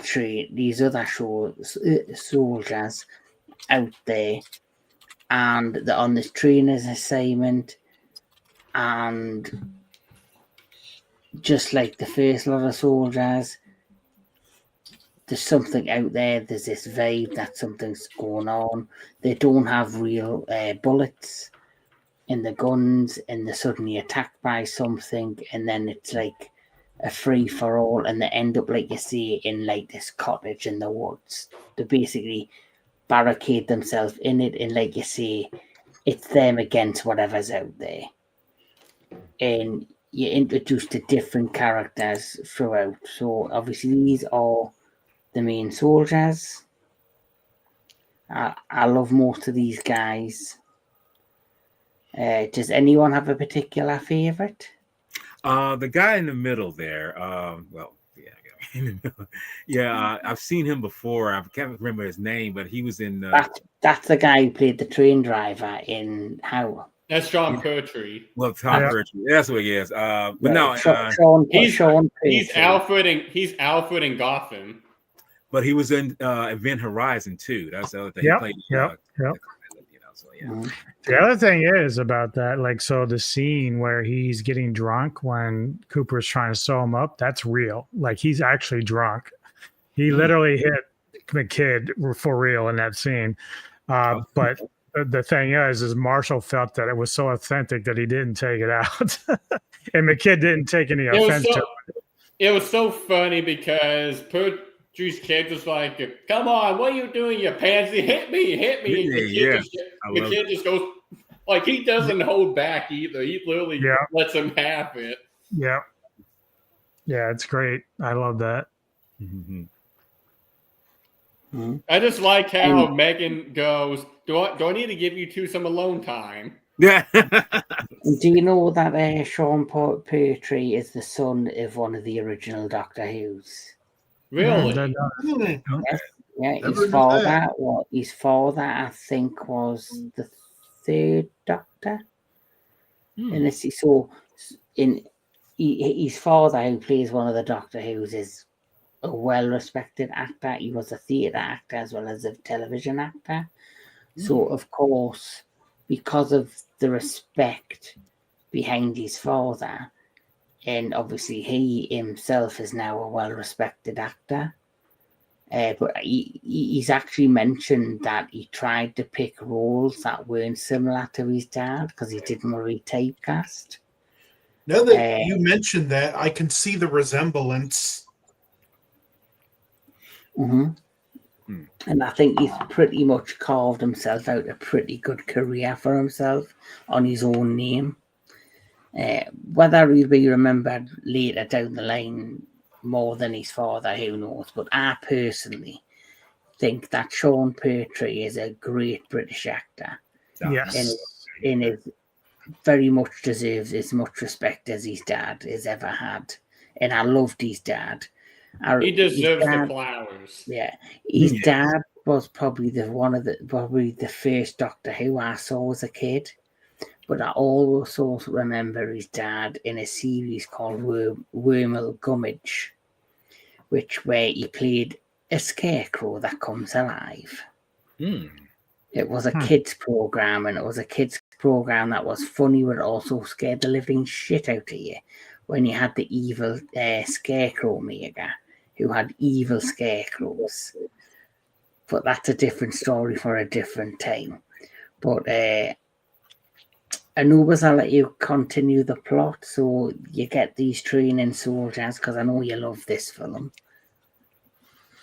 Yeah, so they're training now. The thing you have to remember is this Cooper used to be part of a training thing with another guy named Captain Richard Ryan. And so there's a scene there at the beginning where Captain Ryan tells him you need to shoot the dog because this is about survival, about being a soldier, but Cooper won't do it. Now, Ryan pulls the trigger of the gun, but there's no bullets in it. But the point was he was trying to make is that you have to survive. Like, you have to do the hard things to make the hard calls to be a part of this team, which was his like special forces unit. But anyway, fast forward. Cooper was kind of like being tested and trained to see if he had what it takes to be part of the special forces. And so he ends up like striking Cooper or something. So they just have a falling out, but that will come to light later. But anyway, so Cooper's now part of Pertwee's team, and they're training exercise. They've got blanks and are going through the forest. Their objective is to not to be caught by the other group that's like, searching them out. Obviously, during the night, Ryan's team, who's actually the ones chasing after Cooper's team, is attacked by something. And so suddenly they're just, you kind of go through their attack and then we're done. But then they get to Pertwee and Cooper and they discover that they end up being scared by like a wild boar. They end up stabbing a wild boar or something. But they start telling stories about people that disappear in the woods out there, and they talk football, like actual soccer, stuff like that, things they enjoy. My favorite character in here is Spoon. Obviously, I love that character so fucking much. Really fun character. But eventually, they find the encampment where Captain Ryan and them were, because that was something that Wells, played by Pertwee, was curious about, like why the boar had come their direction all cut up and scratched up. So as they found the encampment for Ryan, they see that there's all these gear and stuff like that. And eventually they come across Ryan, who's like hurt, like he's got like his intestines are almost falling out, and he's fucked up.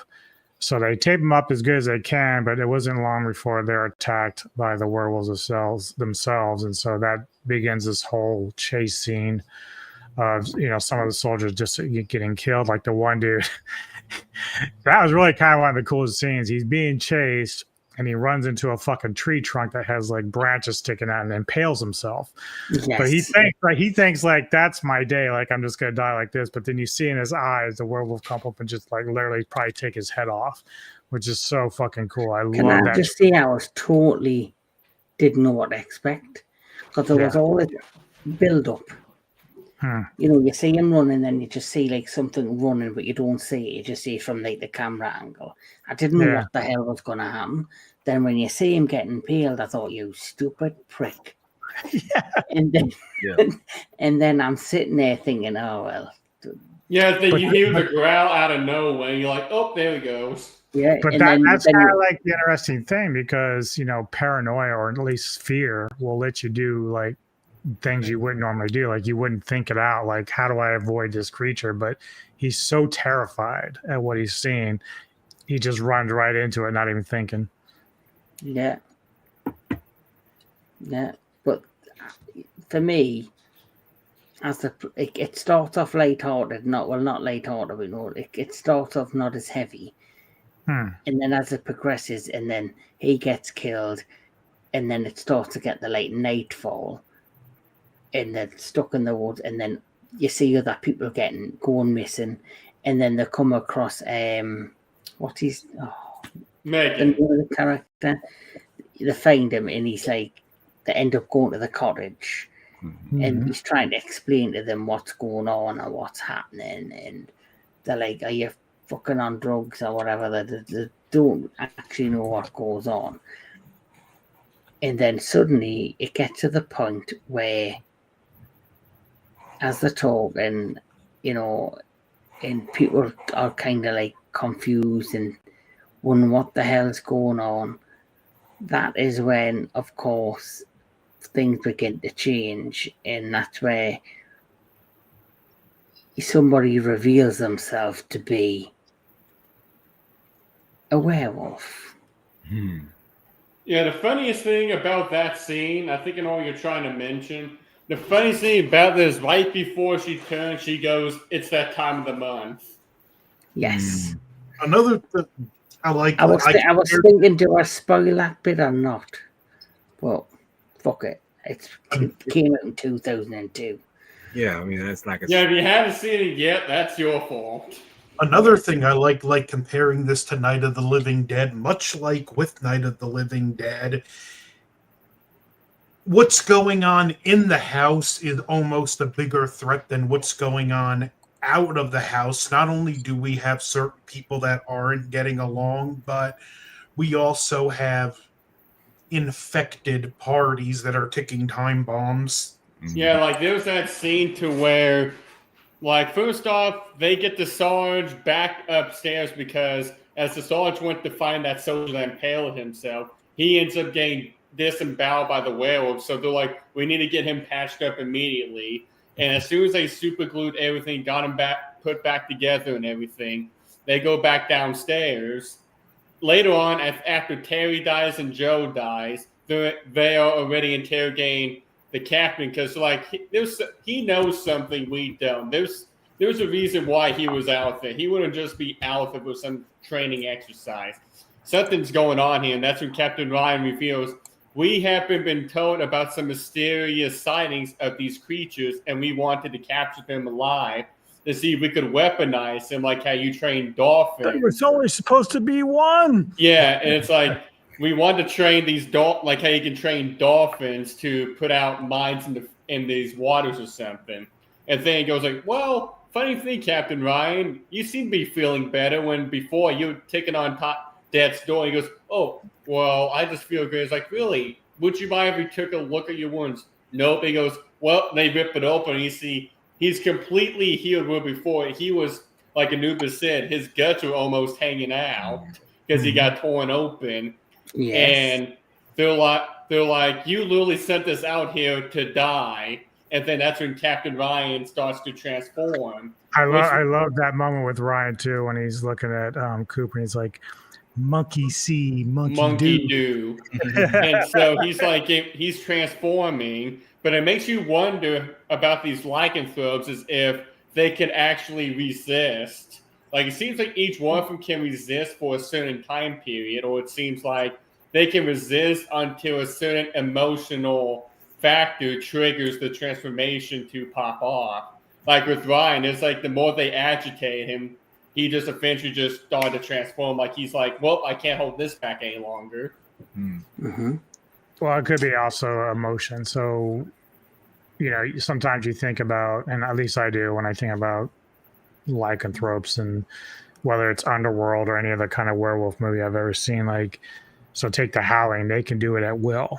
But if you think about it, if you're a young person or a young werewolf and you've been bitten, you haven't experienced the change or experienced what it's like yet. So for Ryan, he might have been fine. He might have had control, but because he was getting angry at Cooper and them, it's probably what set off his change. Yeah. Because I look back now at Megan, she has total control of it. Yeah. And so to me, it's like, if you've done it for a while, then you can control it more than you would if you just got bit and all of a sudden you become that. So again, we go back to Wells at the end, played by Perty. He knows what's coming. And then when it finally happens, I think, again, it's the stress of what's going on, because he's fighting off other werewolves at the time of his death. So again, the stress, the emotion, that forces his change faster than it would have any other time. Yeah, at that point, because he knew he was knocking on death's door. Yes. And it was like a desperate attempt to try and kill off anything as soon as he could. But it was like at the end, we see like he slowly was starting to feel it. But it does lead you to one thing. I'm sorry to cut you off, Wolf. But it does lead you to one thing because they do have an intelligence.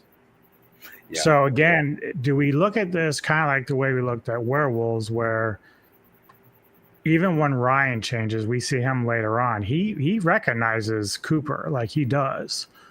So I wonder, a part of me wonders if Wells had changed, would he have been able to fight against this pack? He probably would have lost, but like, would he would have had the intelligence to do that? Maybe he just thought that he would fall in line. I don't know, but yeah, he probably. Sorry. I was going to say maybe he feared like as soon as he transformed, it would be that hive mind like pack mentality. As soon as he transformed, he would be one of them. That's what I was wondering about. Because it happened with Megan, because before that she said, I had no choice to be part of this screwed up family. Which what I think happened is, because she says she was a zoologist also trying to investigate what's been going on. And I think what happened was one day she ended up stumbling onto a secret by accident. And they're like, okay, here was your choice. Either you become our supper or you become one of us. And I'm thinking it could be a pack mentality where as soon as you transform, you automatically become one of them. Because it seemed like she was trying to find a way out until she couldn't control the transformation any longer. But you know, the character of May. Oh, sorry, Waller. No, you go ahead. I'm going. The thing with this is they kind of drop breadcrumbs. For potential sequels or prequels. It still annoys me to this day that you've got the Howling that has got horrendous fucking sequel after sequel. And then you get this really good, but it's also a good thing in many ways, how this film became a cult classic. And to this day, Rob Marshall, the director, has been fighting for years and years to do his sequel, and because it went nowhere, he's had to kind of get a new team together to work on a separate werewolf film. I would be so mad if I was him, which I'm sure he's very upset. No, but he's the kind of director, though, that it sounds horrible to say, he's always been screwed over. No, he Like- has. Like he did Descent. He did the Descent. I don't think he directed Descent 2, but I think he would wanted to have done that, but things didn't go well. He was definitely screwed over on the Hellboy film he created. He had vision for what he wanted it to be, and the studio interference, it didn't turn out to be the film he wanted it to be. He's actually said because of his experience on that particular film, he's never going to make a big budget film ever again. He's just going to stick to more independent type films.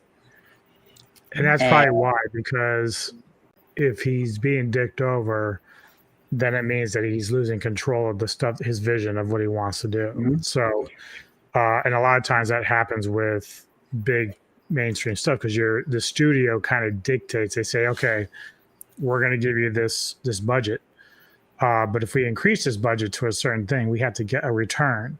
So in that, they say to these directors, they say, well, we'll give you the 100 million or whatever it is you need to do this film, but you better make 250 million. So we're going to say, like, if the director says, well, I want this actor and this actress, we're like, well, no, they're not big enough names. We need fucking plan A or plan B because we know that will draw people to the movie theaters. But if they don't fit the roles, it ruins the movie. So this is why directors should have more say in what they want to happen. And also, though, you do get legendary directors who will create a film, get the money, whatever they want, but the film may cost 100 million, but the movie will only make 30 million. But then the studio will still give them a budget of 100 million for their next film because the director has a name attached. So sometimes it's not always just about the actors attached to the name of the movie, it's the director. Like, for example, if Christopher Nolan started now suddenly making shit movies, the studio, I still think, would give him a 200 million budget because it's the name recognition. Yep. Yeah, absolutely. That's sad though. It's like that. That's the unfortunate system that the Hollywood system works like, because you feel like, because that's what I've always believed when it comes to filmmaking in general, that directors, the only reason, like say Mr. Spielberg is able to do the stuff that he's done because he gets the respect from the studios and anyone that he's worked with. He has a reputation. He has a reputation, but if you don't get that respect or representation, people. I mean, the studios are just going to pretty much say, "It's like, oh, we ain't going to give you this. Fuck that. You do it like we want to." As Anubis say, we're going to dictate how you should play this out. And if it doesn't come out the profit that we want to, it's like, well, hey, your name's going to be scattered to the wind, basically. Good example. Look at Ridley Scott. Movie quality has been falling off the side of a mountain, yet he can still make these huge budget films. Oh God, yes, precisely. So, what's your take, Anubis, on the ending of this particular film? I love it. I think it's fun. Yeah, I love it because I like how it goes back to the beginning with the silver note holder, the note opener. Yep. Yeah. So you think it's kind of like over. Wells tells Cooper to jump down into the cellar to protect because he's going to light the fuse for the oven to blow up the house, which he does. And you kind of think it's over. Now, this part kind of reminded me a little bit of Swamp Thing in some ways. I don't know why, but it just I was does. thinking the same thing. But we get Captain Ryan, who's still alive in his werewolf form, and he's, there's a point where the dog helps out. We get the friendly dog that helps out a lot of times, which I like. It's like a callback to the beginning. You forgot about when he was trash talking him. Hey, you've been looking at your balls yet, Brian? Oh, wait, I forgot you don't have any. Yeah. But Cooper ends up impaling Ryan with the sword, but because it's not steel or not silver, it isn't going to do anything. It just, sits there. But there is that cool moment where Ryan's pushing against the blade against his teeth, and you're just you can hear the speaking, and I'm just like, oh, that's rough. And then, of course, the dog comes in and interrupts them before Cooper gets the letter opener, and it's silver, and he hits him with it, and that's what kills him. But I also love, like, the it's the little shit at the end where they try to play off the newspapers clippings. So it's like, Mhm. you know, like it's almost like it's a You know what A I like the gossip fact that story, you know. yeah. Sorry to interrupt, but what I like about it is everyone knows English people love football.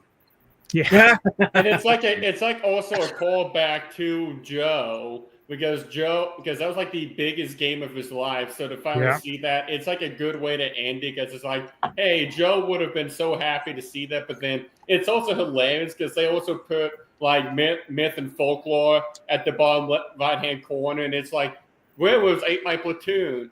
Turn to Yeah. this page to read That's it. more. So it's like they want It's to like make the sure no one. Inquirer. That's what makes it so funny. It's like Yeah. it's like down the little corner. It's like, Yeah, hey, it's like- werewolf ate my platoon. Like it's supposed to be a joke, you know? Yeah, like, they One wanted thing to. I It's thought- like they wanted to make sure people didn't believe it.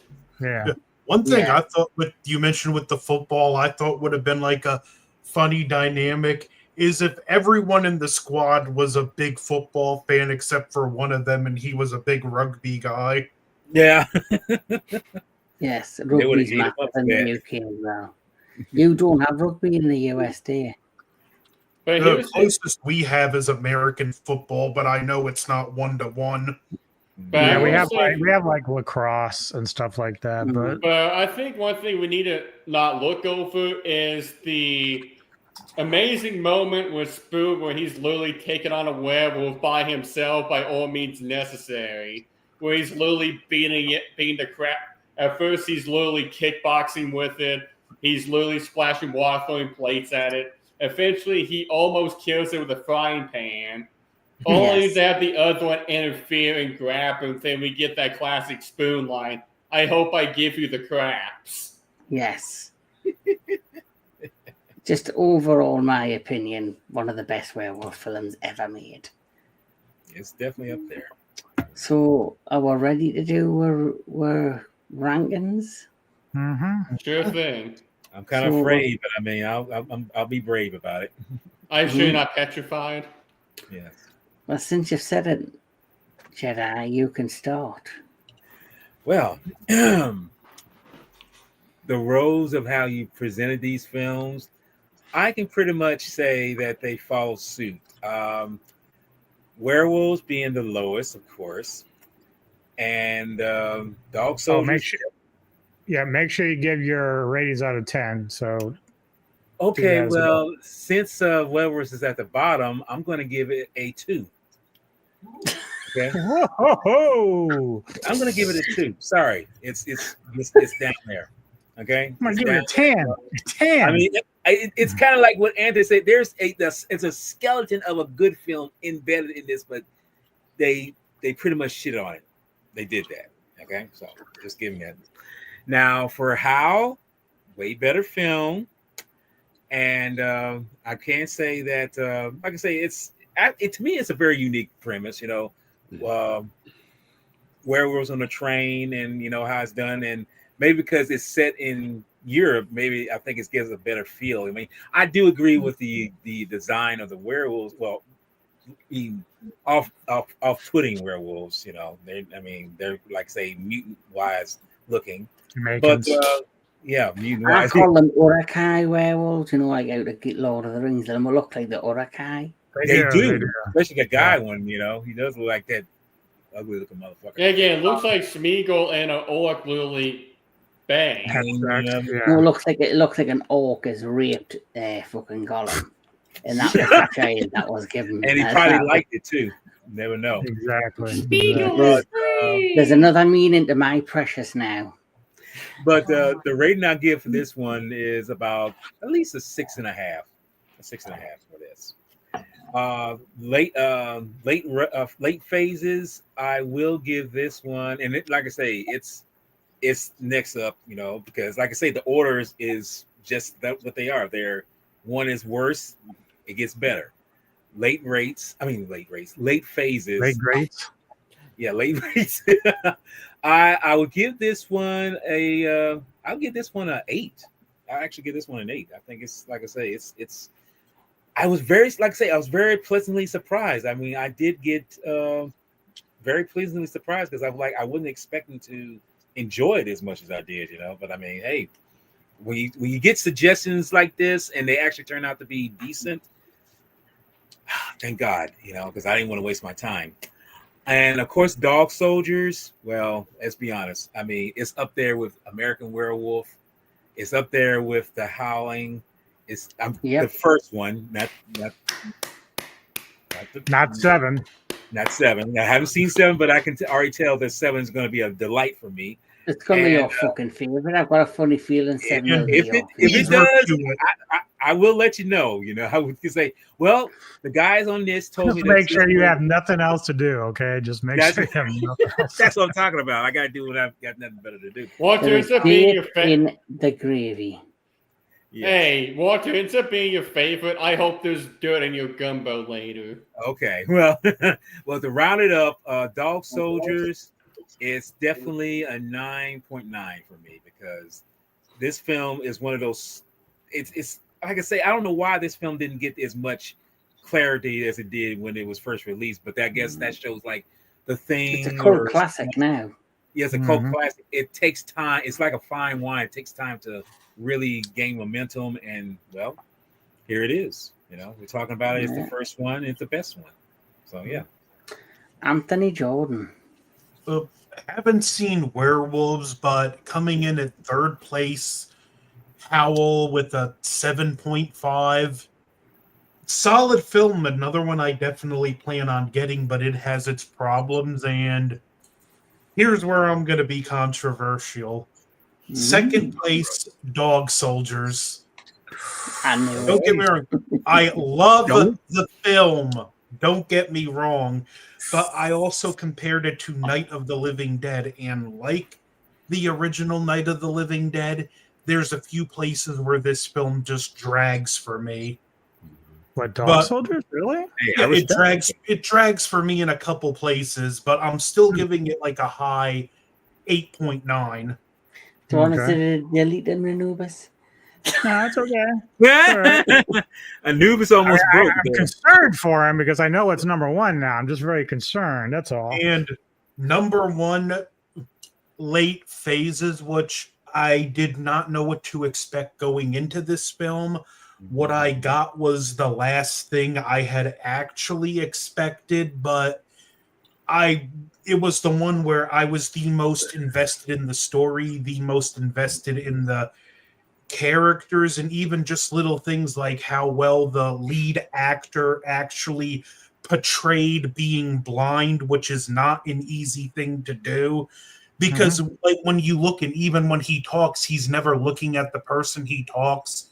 He's looking away. So for those details, that's why I just have to put Late Phases above Dog Soldiers. And if Dog Soldiers is a 8.9, Late Phases is just a 9. Well, who knows? You might, if you do get the chance to see Werewolves, you might actually put that on top of your pick. Willie fuck. Walter, you're in Louisiana. Walter, are you trying to get kicked out of the stream again? I'm just saying. I mean, you never know. I mean, when I do watch, but you're cruising. Yeah. When I do see Howling 7, I mean, hey, it might just be one of those, guilty pleasures. So Kevin, can you say that? Can you say that Anthony just had his Rec 3 moment right there?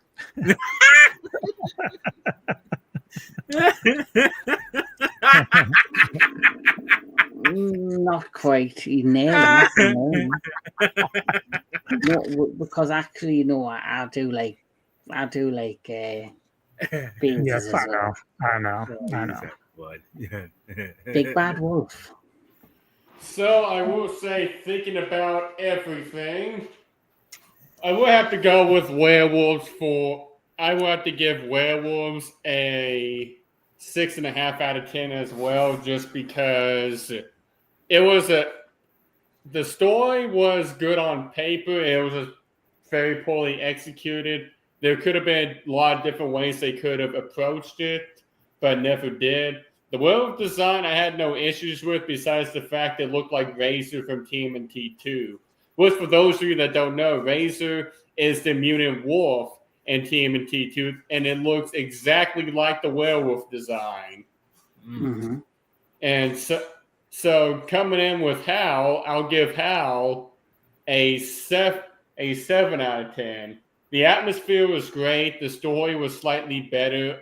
I like the almost claustrophobic fear that you have with him being trapped on the train in the middle of a desolate forest. That seemed like there was no way out. The characters could have been better. And again, the cover art for the werewolf was very misleading for this film.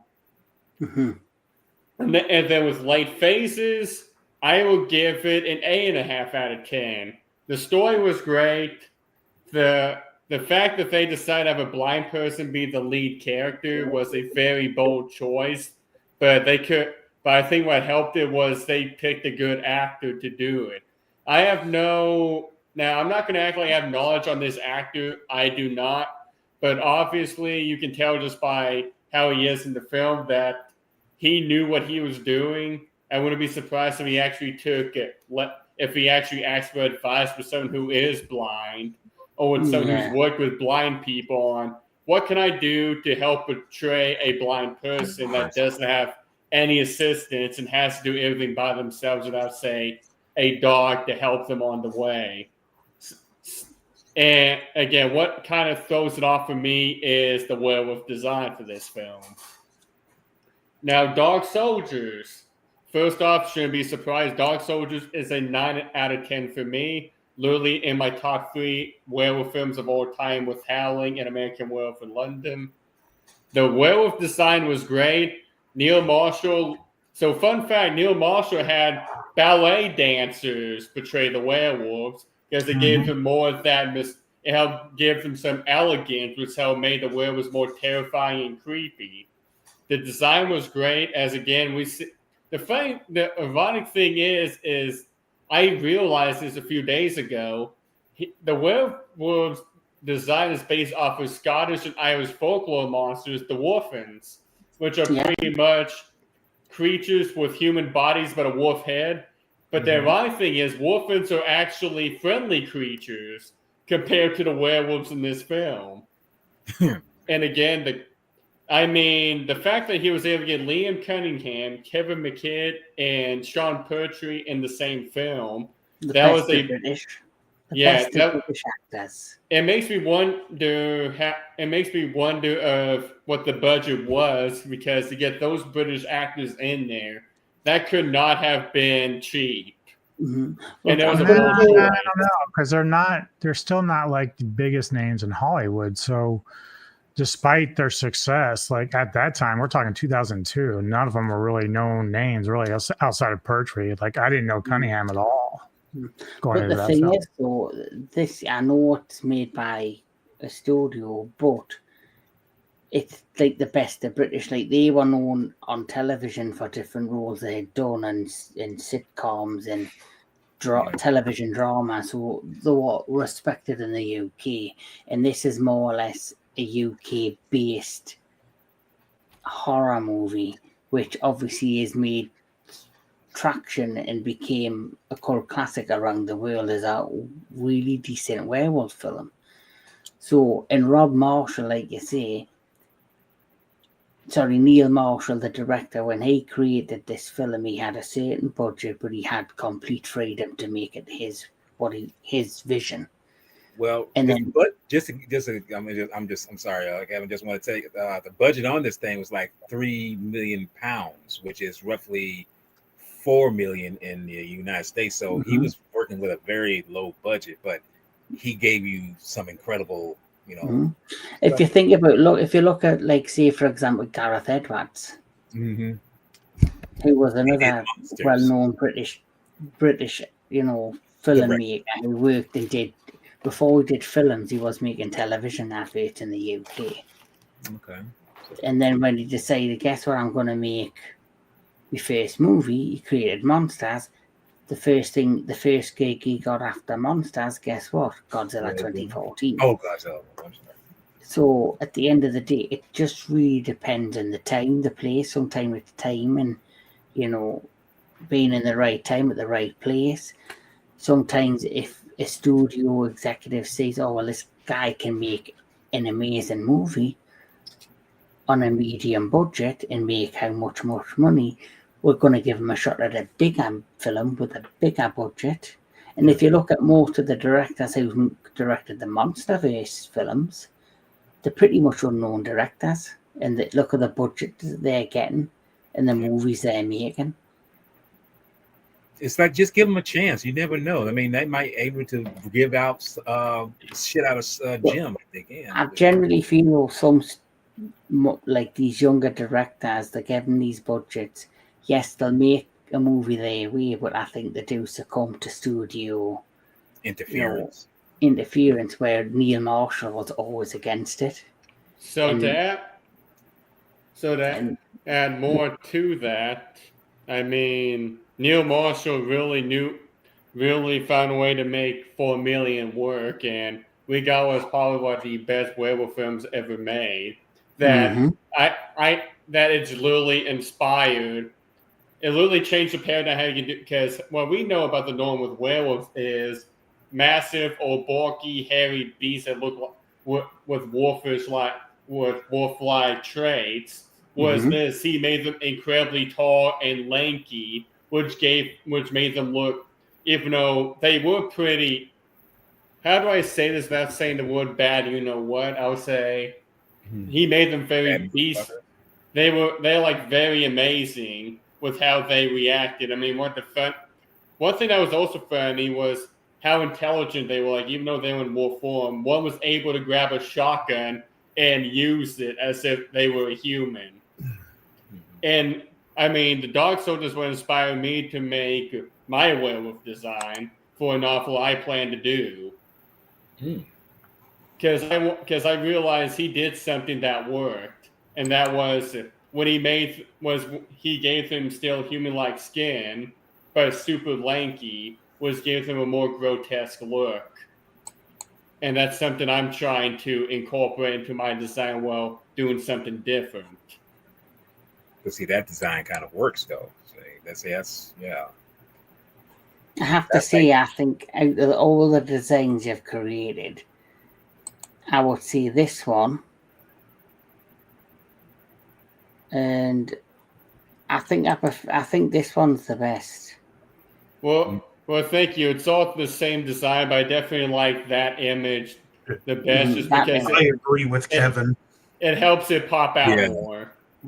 The thing with this one, it doesn't look as fierce when it's on all fours. Do you think maybe because it's mostly shirtless? Maybe, I mean, shirtless. It's mostly hairless. It pretty much looks like a manged wolf. Yeah. See, it looks better standing up. Yeah, my idea was I felt like lanky arms and scythe-like claws could help it look creepy and terrifying. Yeah, I think it looks better like that, but I look forward to whatever you create, my friend. Yeah, I'm on the verge of writing it. All I've done so far is the prologue, in which I'm not sure, which I know Anthony and Anubis have read it, and I've got their critiques on it. Oh, well, they're onto something good there, I will say that. So finally, I think, yes, you three have done your Yep, now we got Anubis. So Anubis, let's go. In last place, Werewolves, obviously. There are some things about the plot that I thought would have been cool. We talked about like the face paint and stuff like that. I mean, most of the suit looks great. It's just those faces. It's too hard to take them seriously as threats. But overall, like, I was just kind of waiting for this movie to end because it was just driving me insane. So it gets a 4 out of 10 for me. Next up is Howl. Again, great setup, great idea. I think we talked about how this would be a cool sequel to Dog Soldiers. I think it would have worked so much better with that in mind. The acting's not horrible at all. It is kind of fun in that way, but again, I just struggle so much with the looks of the werewolves. It's so bad, so bad. So 5 out of 10 for me with that. Go ahead. I was going to say, like you say, like the design was terrible, and I do agree with you. I was just trying to say I can at least appreciate that they were trying to do something different. It looked better on paper than it did with the execution. Well, it's always hard to understand like what a director envisions. So let's just take you, for instance. You're an author. You're writing your story. You have a look of your werewolf that you want it to be. I'm not as crazy about your look of your werewolf. However, I'm not here doing the story you are. So whatever you envision for your story is what you want. I don't know if the directors of some of these films go in saying like, I want mine to look like the Howling, but they can't do it because they don't either have the special effects, the budget, or The control. right. So then they might have to rely on CGI. So with Howl, it sort of sounds like they had to rely on CGI. It doesn't look like they had a plan. Also with movies, it depends. Like when you, especially like werewolf films, if you make your werewolf look too much like the werewolf in the Howling, you could be done for copyright or plagiarism. It looks like you're copying their design.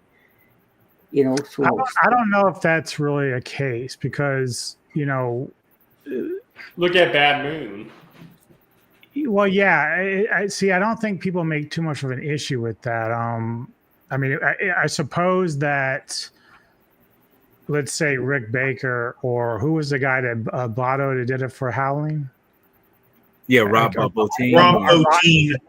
Bottin. So let's say they have like a protege that is taking something they did from the Howling and making it into a werewolf film. Well, Bottin would be like, he could say to himself, hey, dude, I know I trained you and I taught you, but this is too much like my Howling. Like, you're going to have to adjust this. Now, he could do that, but then again, he might just say, oh, no, this is cool. This is a cool tribute to what I did with the Howling.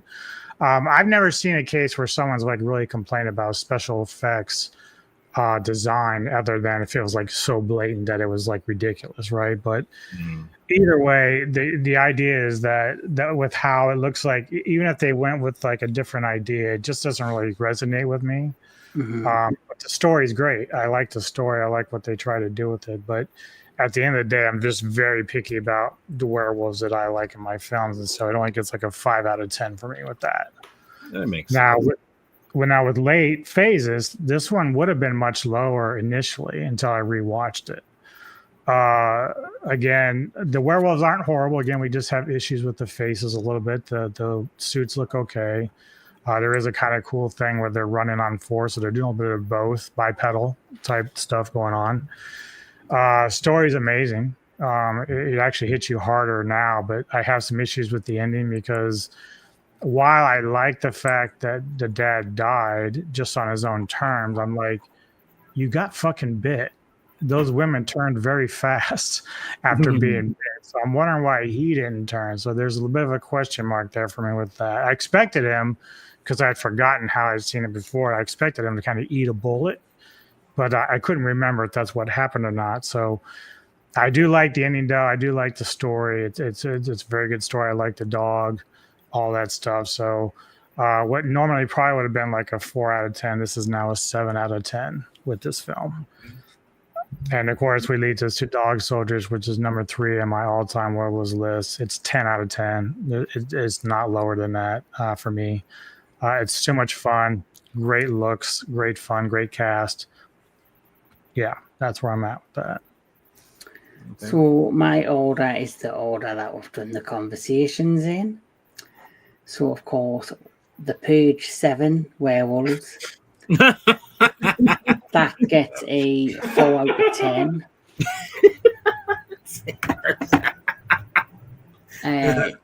Such a disappointment, so much potential. It was not the way I wanted the film to go. So, in the fucking werewolves went right. Werewolves are hyenas, so they can fuck right off. Howl, still enjoy it. Agreed with what you're talking about with the design of the werewolves. The more like people that are still like in the evolution stage into werewolves, in my mind, that's how I kind of look at it. The story's quite sad because no one gets out alive, which I quite enjoyed. But didn't the blonde chick at the end get away? Yeah, she got Oh away. yeah, she That's what I she said. get, Yeah, there's somebody.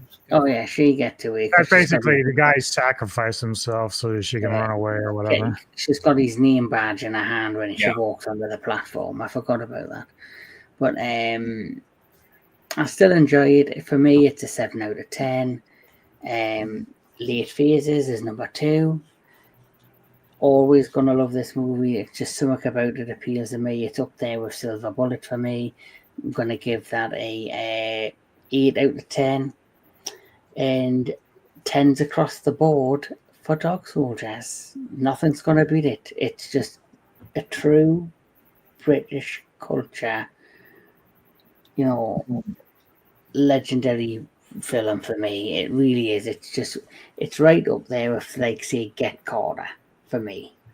It's somewhere yes, I could just watch it over and over again. There's just something I just love. I love everything from the beginning to the end. I love where it's set. I love the actors. I love the characters. I like the werewolf design. Obviously, watching it later on from 2002 to 2025, the suits and that, you can tell, the effects aren't holding up as well as I thought they were, but I still appreciate it. But it's the bloody gore scenes do not disappoint. Like this, yes, more of this in the werewolf movies, please. And I told something. More this. Just There's more. something else too. There was like a very undermined detail that's also overlooked. There was a scene when the soldiers get in. One of them gets a bowl, whatever stew the family was making. The woman's like, "You can't just help yourself," and he's like, "I'm bloody starving." Later on, the guy goes, "This is pork," which is funny because somehow, don't know how, but apparently it's been proven scientifically that pork is the closest to what human meat would be. Okay, how would they know that? I don't know. They stuck a fork in their ass. I don't know. Okay, well, besides that, a little side note. I think I shared this on someone else's stream, but you do know some of the dead bodies or the makeup, some of them, that's what reused corpses they use from Event Horizon. Yep. Really? Yep. Yes. Yep. Yeah, I read that a while back. Mm-hmm. Interesting. So just a little side note. Yeah. Well, gentlemen, this has been another fun one. This is the one I've probably been looking forward to the most, talking about Dog Soldiers and Late Phases, and I'm not even going to mention the first one we talked about. Yeah. I'm just so glad you did Dog Soldiers on a Saturday, because that was one I'm like, I hope he schedules Dog Soldiers for a Saturday, because I really want to do that one. Yeah. So before we wrap up, let's talk about the final part of Fear the Wolf, the month of werewolves. Me and my good friend DJ Anubis are going to be tackling this on the 29th. Ginger snaps. That's right, Ginger Snaps. The trilogy, if any of you guys are available on that date, the 3 movies are available on Tubi, I believe. Yep. So you could always watch them if you want. And will you fuck off? I love your tits, but get off the screen. And I will say this, like, the entire trilogy is actually very good. It's very good. That's not that bad. I'm going to be honest. The way the second one ended. Well, I mean, that one has, I'm not saying they're better than the first one. I'm just saying they're good. Like, when we talk about that compared to the Howling franchise, it's way better. I'm going to tell you why I'm frustrated when we do a stream. But it's a good frustration. Yeah. Yeah.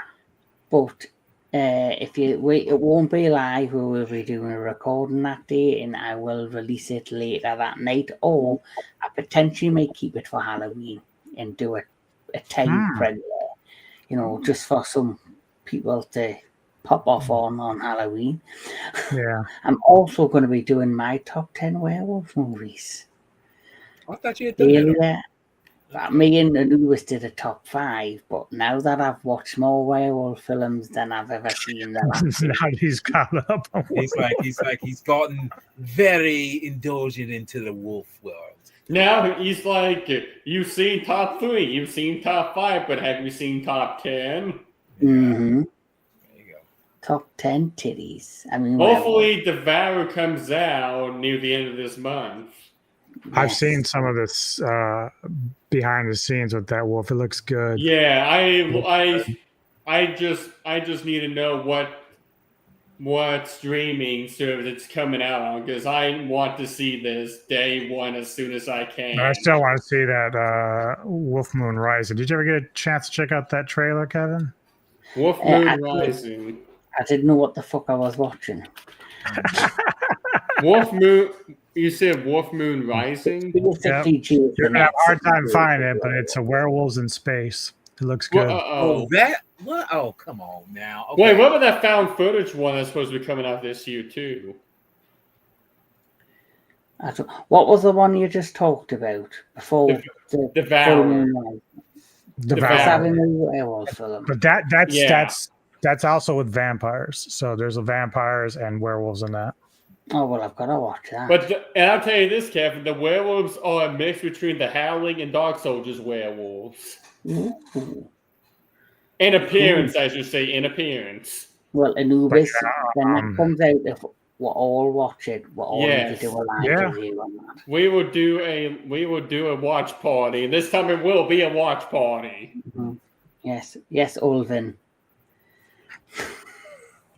Wolven, whatever the fuck. Well, Ulvin better not talk during that shit, because I will put a fucking trap on his mouth. No, I was talking about when I actually jumped in thinking it was a watch party. Oh God.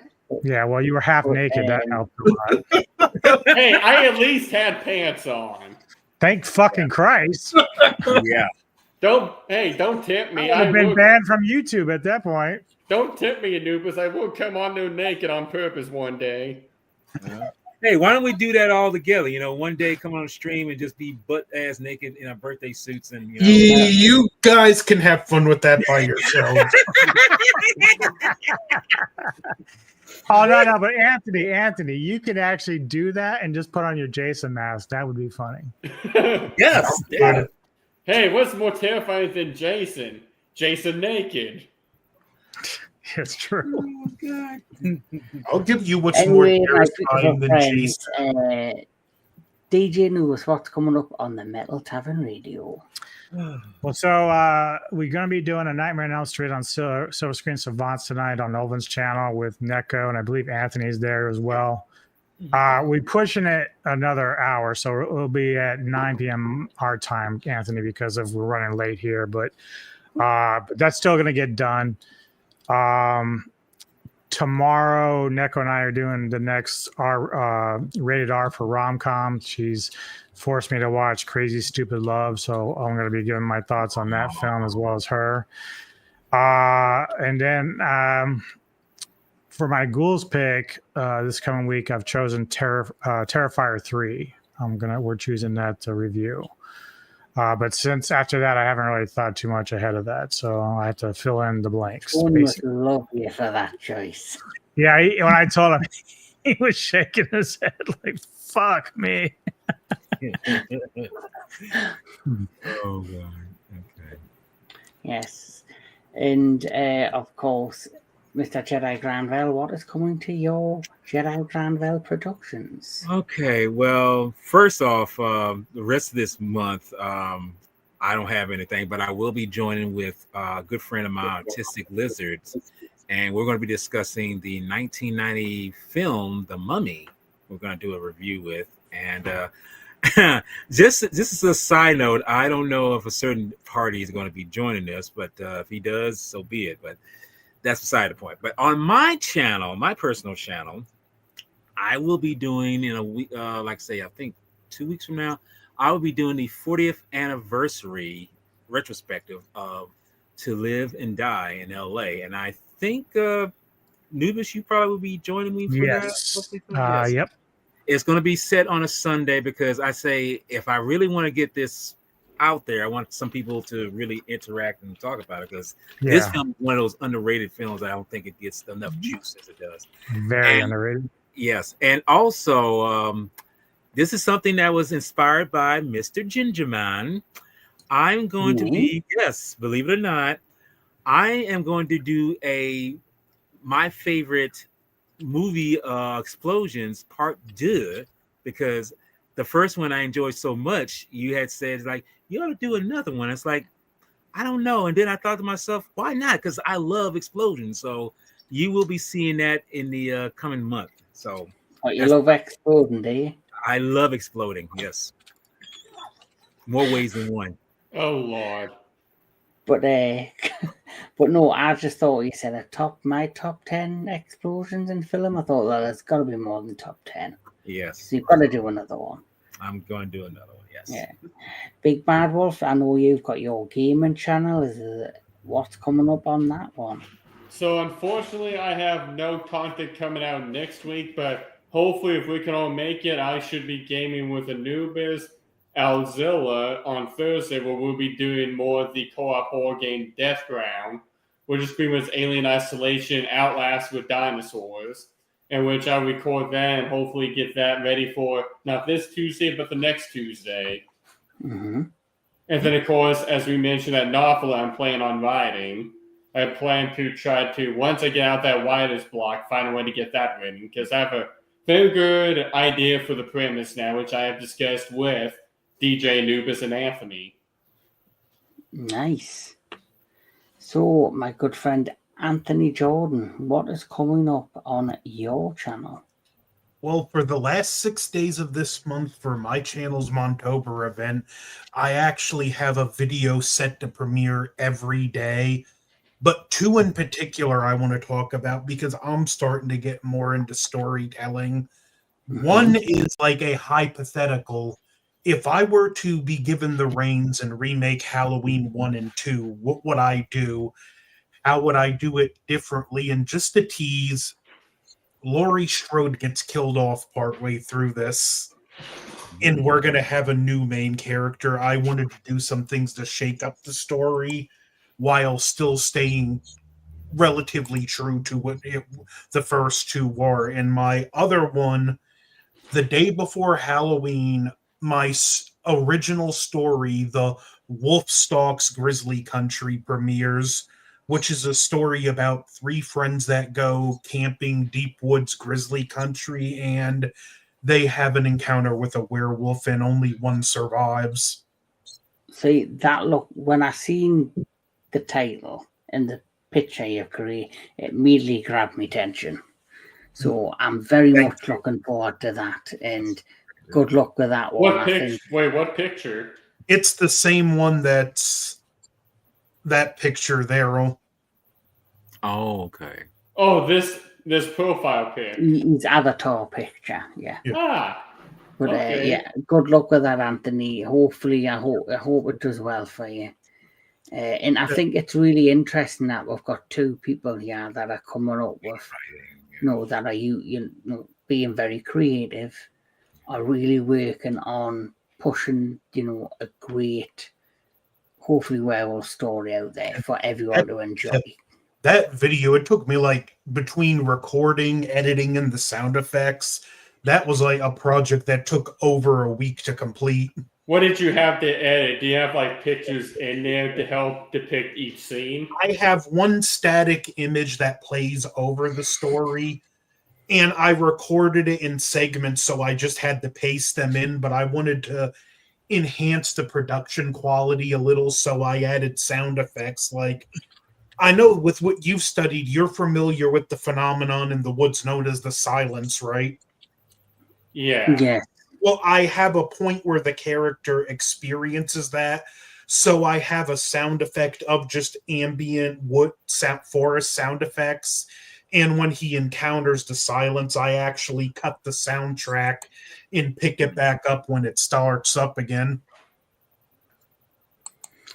Right. So just a quick thing for me. So like I say, me and DJ Anubis on the 29th will be doing Ginger Snaps to finish off Fear the Wolf the month of werewolves. And then we will get back to regular programming on the 2nd of November, which is a Sunday at 10 p.m. We're going to be covering this one.